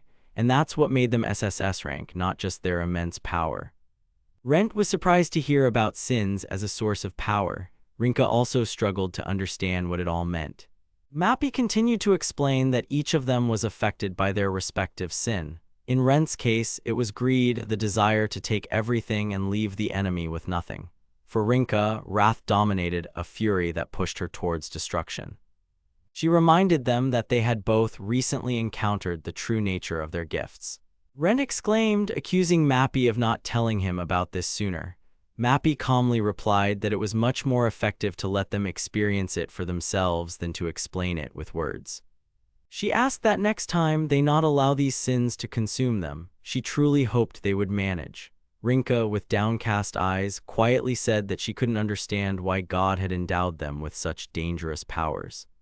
Mappy simply threw up her hands. She honestly admitted that even she, a small fairy, couldn't comprehend the thoughts of Yggdrasil, the great mind that governed everything. Rent pondered, repeating the word Yggdrasil to himself, as if realizing its significance for the first time. Mappy, seeing how exhausted everyone was, suggested they put off all these questions until next time. After battling such a powerful enemy, their minds and bodies were completely drained. She proposed that everyone head home. Rent, stopping, looked at her and asked if she was truly on their side. Mappy, with a smile and a characteristic chuckle, reminded him that she was a support fairy, and her job was to guide her master. Meanwhile, elsewhere, Guy and his squad arrived at the guild building. A guild employee greeted them and, after reviewing their documents and results, announced that for their work in exterminating goblins, they would receive a total of 50,000 gold. There were only 5 days left until the debt repayment deadline. The squad's debt amounted to 2,678,078 units. They only had 86,132 of the required 153,139. The missing amount was 38,059 units. Misei irritably stated that they had been confident in their preparation. Guy, tired and worn out, complained that the daily hunting had exhausted him to his limit. Misei tried to calculate how much more they needed. 1 vial replenished 500 units, and if multiplied by 77, that came out to 38,500. She noted that each of them needed to drink 5 bottles a day, but even then, it still wasn't enough. Elle, exhausted and dejected, whispered that she couldn't go on like this anymore. Misei reminded her that she used to drink much more and didn't complain. Elle replied that the situation was different and Misei simply couldn't understand. Misei, not wanting to argue, sternly declared that starting tomorrow, everyone would have to drink 10 bottles a day, adding that no one would be offering help. Guy, annoyed, ordered Elle to stop whining and just do what was necessary. Elle desperately refused. Misei shouted her name, but it was too late. Elle turned and ran off. Guy asked where she was going, but received no answer. Misei sighed wearily, realizing they couldn't give up at this stage. Soon, they found themselves at the guild. The guild employee politely asked how she could help them. Elle, without hesitation, said she'd had enough and was leaving the squad. Guy and Misei reacted simultaneously with shock. Elle clarified that her debt would be forgiven if she left the squad. Guy cried out, unable to believe she had decided to take such a step. Misei calmly announced that she was also leaving, which completely shocked Guy. The guild employee clarified if both girls were truly intending to leave the party. Misei and Elle simultaneously confirmed their decision. The employee explained that in such a case, the party would naturally disband. Both girls agreed to this. Guy tried to object, reminding them that they had reached B rank and such a group couldn't just be dissolved. Misei coldly replied that if the group disbanded, their magical debt might disappear. Guy whispered that they had been together for 5 years. Meanwhile, Misei and Elle leaned over a parchment, examining the terms. Feeling anxious, Guy shouted at the administrator, begging her to cancel the party's disbandment. But the guild employee calmly stated that the procedure was already complete and the party was officially dissolved. Guy let out a stunned sigh. Misei looked at the papers and realized with despair that the debt was tied to each of them as individuals. It was now impossible to get rid of it. There were 4 days left until the debt repayment date. Misei and Elle sat in silence. Misei drank a potion without saying a word. 3 days remained, then came the second day before the debt's due date. The next day, Guy, wandering the street, accidentally bumped into a man. The man looked at him closely and recalled that he was the former swordsman from a party called Sword of Something. Other men, hearing this, remembered that the party had broken up after an argument. They added that he seemed to have suffered a complete defeat in a recent duel, and now he was definitely finished. Guy couldn't hold back and, in response to their taunts, threw a potion bottle at them. He yelled that it wasn't over yet and that he would definitely find a way out of this. However, one of the men came closer, hit him, and added that he would now get what he deserved. The men beat Guy right there on the street. Only 1 day remained until the designated debt payment day. Meanwhile, Rent, observing the situation, calmly noted that they would likely not be able to repay the debts. Mappy agreed with him. Rinka, slightly worried, said that she wasn't entirely clear what would happen if the 3 of them couldn't pay up in time. She added, "Are they really going to die?" Rent sadly said he wouldn't want to resort to such an extreme measure. Mappy, in turn, added with a smile that if they died, they definitely wouldn't be able to repay the debt, and she giggled. Rent turned to Rinka and assured her that she had nothing to worry about. Even if their powers seemed terrifying, his own gift, infinite magic storage, was created to help others. He said that by helping Rinka become stronger, he also developed himself. He promised that he would never become a greedy person capable of leading others to their demise. Then he fell silent and admitted that he seemed to have drunk too much and now wanted some fresh air. Rinka watched him, lost in thought. She noted to herself that he had started drinking more often since that day. She was worried about him. Meanwhile, Rent was thinking about something bigger. He repeated the words about the 7 sins to himself and considered that somewhere in this world, besides them, there were 5 more holders of SSS rank gifts. Perhaps they, too, were facing difficulties related to their powers. And at that moment, as if on cue, Misei appeared before him. She approached and greeted him, reminding him of herself. Rent turned, surprised to recognize her. Misei approached Rent and calmly told him not to be so cautious around her. She reminded him that she couldn't harm him anyway. Rent, without showing any emotion, dryly asked what she wanted from him. Misei lowered her gaze and apologized. She apologized for everything she had done before, for calling him a weakling, humiliating him in front of everyone, and ultimately kicking him out of the party. Hearing her words, Rent clarified that Guy and Elle were no longer with her. He realized Misei had come alone and immediately guessed she was only trying to save herself. He noted that absolutely nothing had changed about her. Her behavior was exactly the same as before. He declared that it was too late to apologize. He didn't need an apology. All he needed was for her to repay her debt. He added that midnight was approaching, and if Misei didn't pay up soon, she would face serious consequences. Misei desperately grabbed his hand and begged him to wait. Rent irritably demanded that she let go of him. Misei suddenly kissed him. Rent instantly pushed her away, abruptly stopping what was happening.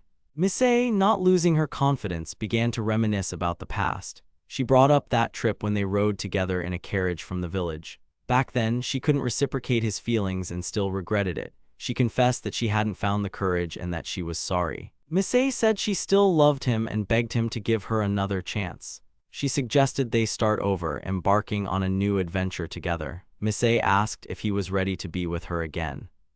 Meanwhile, in another part of town, Rinka started to worry. She noticed Rent hadn't returned for a long time. Mappy joked that he probably got drunk again and passed out somewhere. Rinka anxiously said she needed to go look for him. She went out into the streets and started calling Rent's name. Soon, she saw him standing with Misei. Rinka, feeling threatened, called out to them and demanded that Misei immediately step away from Rent. Misei silently activated a spell and used magical bonds to capture Rinka. Rent, stunned, shouted her name and asked in surprise where Misei had gotten magic from. Misei explained that it was due to magic wands, which inherently contained a spell charge. She confessed that she hadn't realized such useful artifacts were sold, though they were single-use. Misei demanded that Rent not move. If he didn't remove the mark right now, she would destroy Rinka with her strongest spell. She expressed confidence that Rinka wouldn't survive such an attack. She added with contempt that she didn't understand what Rinka could possibly like about him. She wondered why they had even accepted him into the party, stating that Rent was good for nothing. Rent calmly replied that the stricter a person acts, the more others begin to hate them. But if one acts honorably and directly, even the toughest conditions can temper one's character, as it had with him. He added that he didn't want something like that to happen again. Misei, enraged, reminded him that she had asked him not to move. Rinka defiantly told her to do whatever she wanted, doubting if Misei had the resolve. Misei, irritated, activated the fire tornado spell to carry out her threat. At that moment, Rent declared that the day had changed, and now everything was over. The magic vanished, the spell was broken. Misei, completely bewildered, asked what had happened. She couldn't understand where her magic had gone. Rent suggested she check her status. Misei opened her screen and saw that all her skills had disappeared. Rent began listing them: Fire Magic, 1110, Magic Perception, 550, Magic Operation, also 550. He explained that he had converted all her skills into pure magical power. But even that wasn't enough, so he was forced to use her gift as well. Misei, stunned, gasped that it couldn't be. Rent, without a hint of doubt, declared that there was no mercy for debtors. He expected the same payment from her in 10 days. Misei screamed after him, asking what she was supposed to do now. At that moment, Mappy appeared. Observing the situation, she sighed and said it was a shame Misei really had to go through something so difficult. Misei, shocked, asked who was there. Mappy appeared before Misei and politely introduced herself, saying she was pleased to meet her. Misei, startled by the fairy's sudden appearance, screamed in fright. Mappy, chuckling slightly, suggested the girl must be hallucinating and joked that she might have drunk too many potions. She offered to start over. Mappy thanked Misei, stating that it was thanks to her actions that Rent's awakening became possible. She also expressed gratitude that Misei never returned his magical power. The fairy said she wanted to repay all the harm Misei and her companions had caused Rent, but added that there was another way to awaken the gift, a path where a certain amount of magic had to be returned to its owner. If Misei and the others had returned all the magic from the very beginning, Rent would have awakened long ago. Misei, disbelieving what she heard, asked again about the return. Mappy confirmed that's exactly how it worked. If they had truly taken Rent seriously, their party would have reached rank long ago. However, in reality, things turned out differently. Mappy stated with cold directness that this happened because they all turned out to be worthless, selfish scumbags.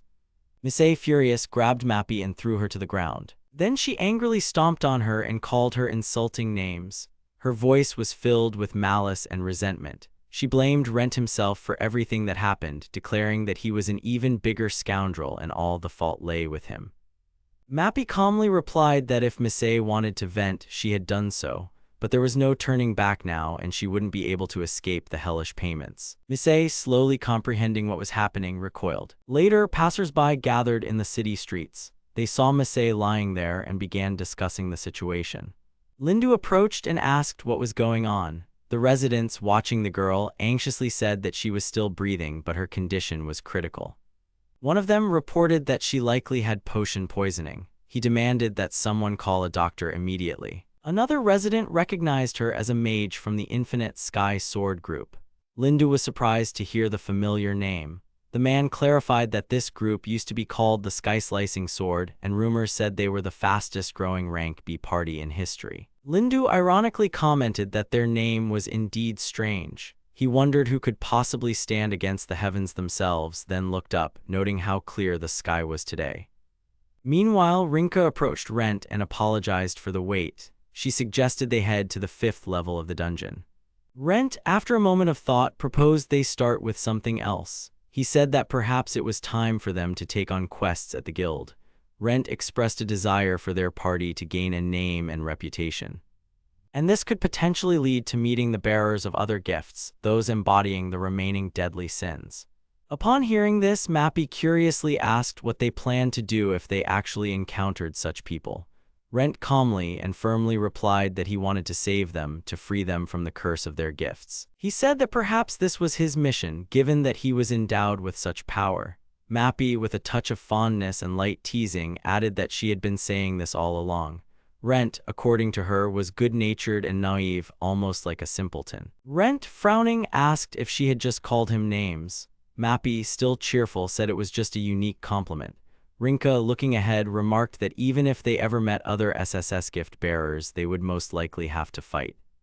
Mappy seriously confirmed that this would most likely be the case. Rent also acknowledged Rinka's point. Rinka promised that in such a situation she would protect Rent as always. Rent looked at her and asked if they had truly made this decision. Rinka confidently confirmed it. Then Rent enthusiastically exclaimed that he would start looking for suitable guild requests right away. Elsewhere, far from them, a girl, moving with difficulty, took one uncertain step. Her gaze fell upon a paper glued to the bulletin board. On it was the word magic. The text read, "Nearest and useful resources for all who wish to obtain magical power." It stated that 5,000 magical units were offered per person. The request came from a village named Uemaru, and the sender was looking for a place to live and work. The girl, disbelieving her eyes, tore off the flyer. She thought that perhaps she could obtain magical power. And for the first time in a long while, she felt that her dream could still become a reality.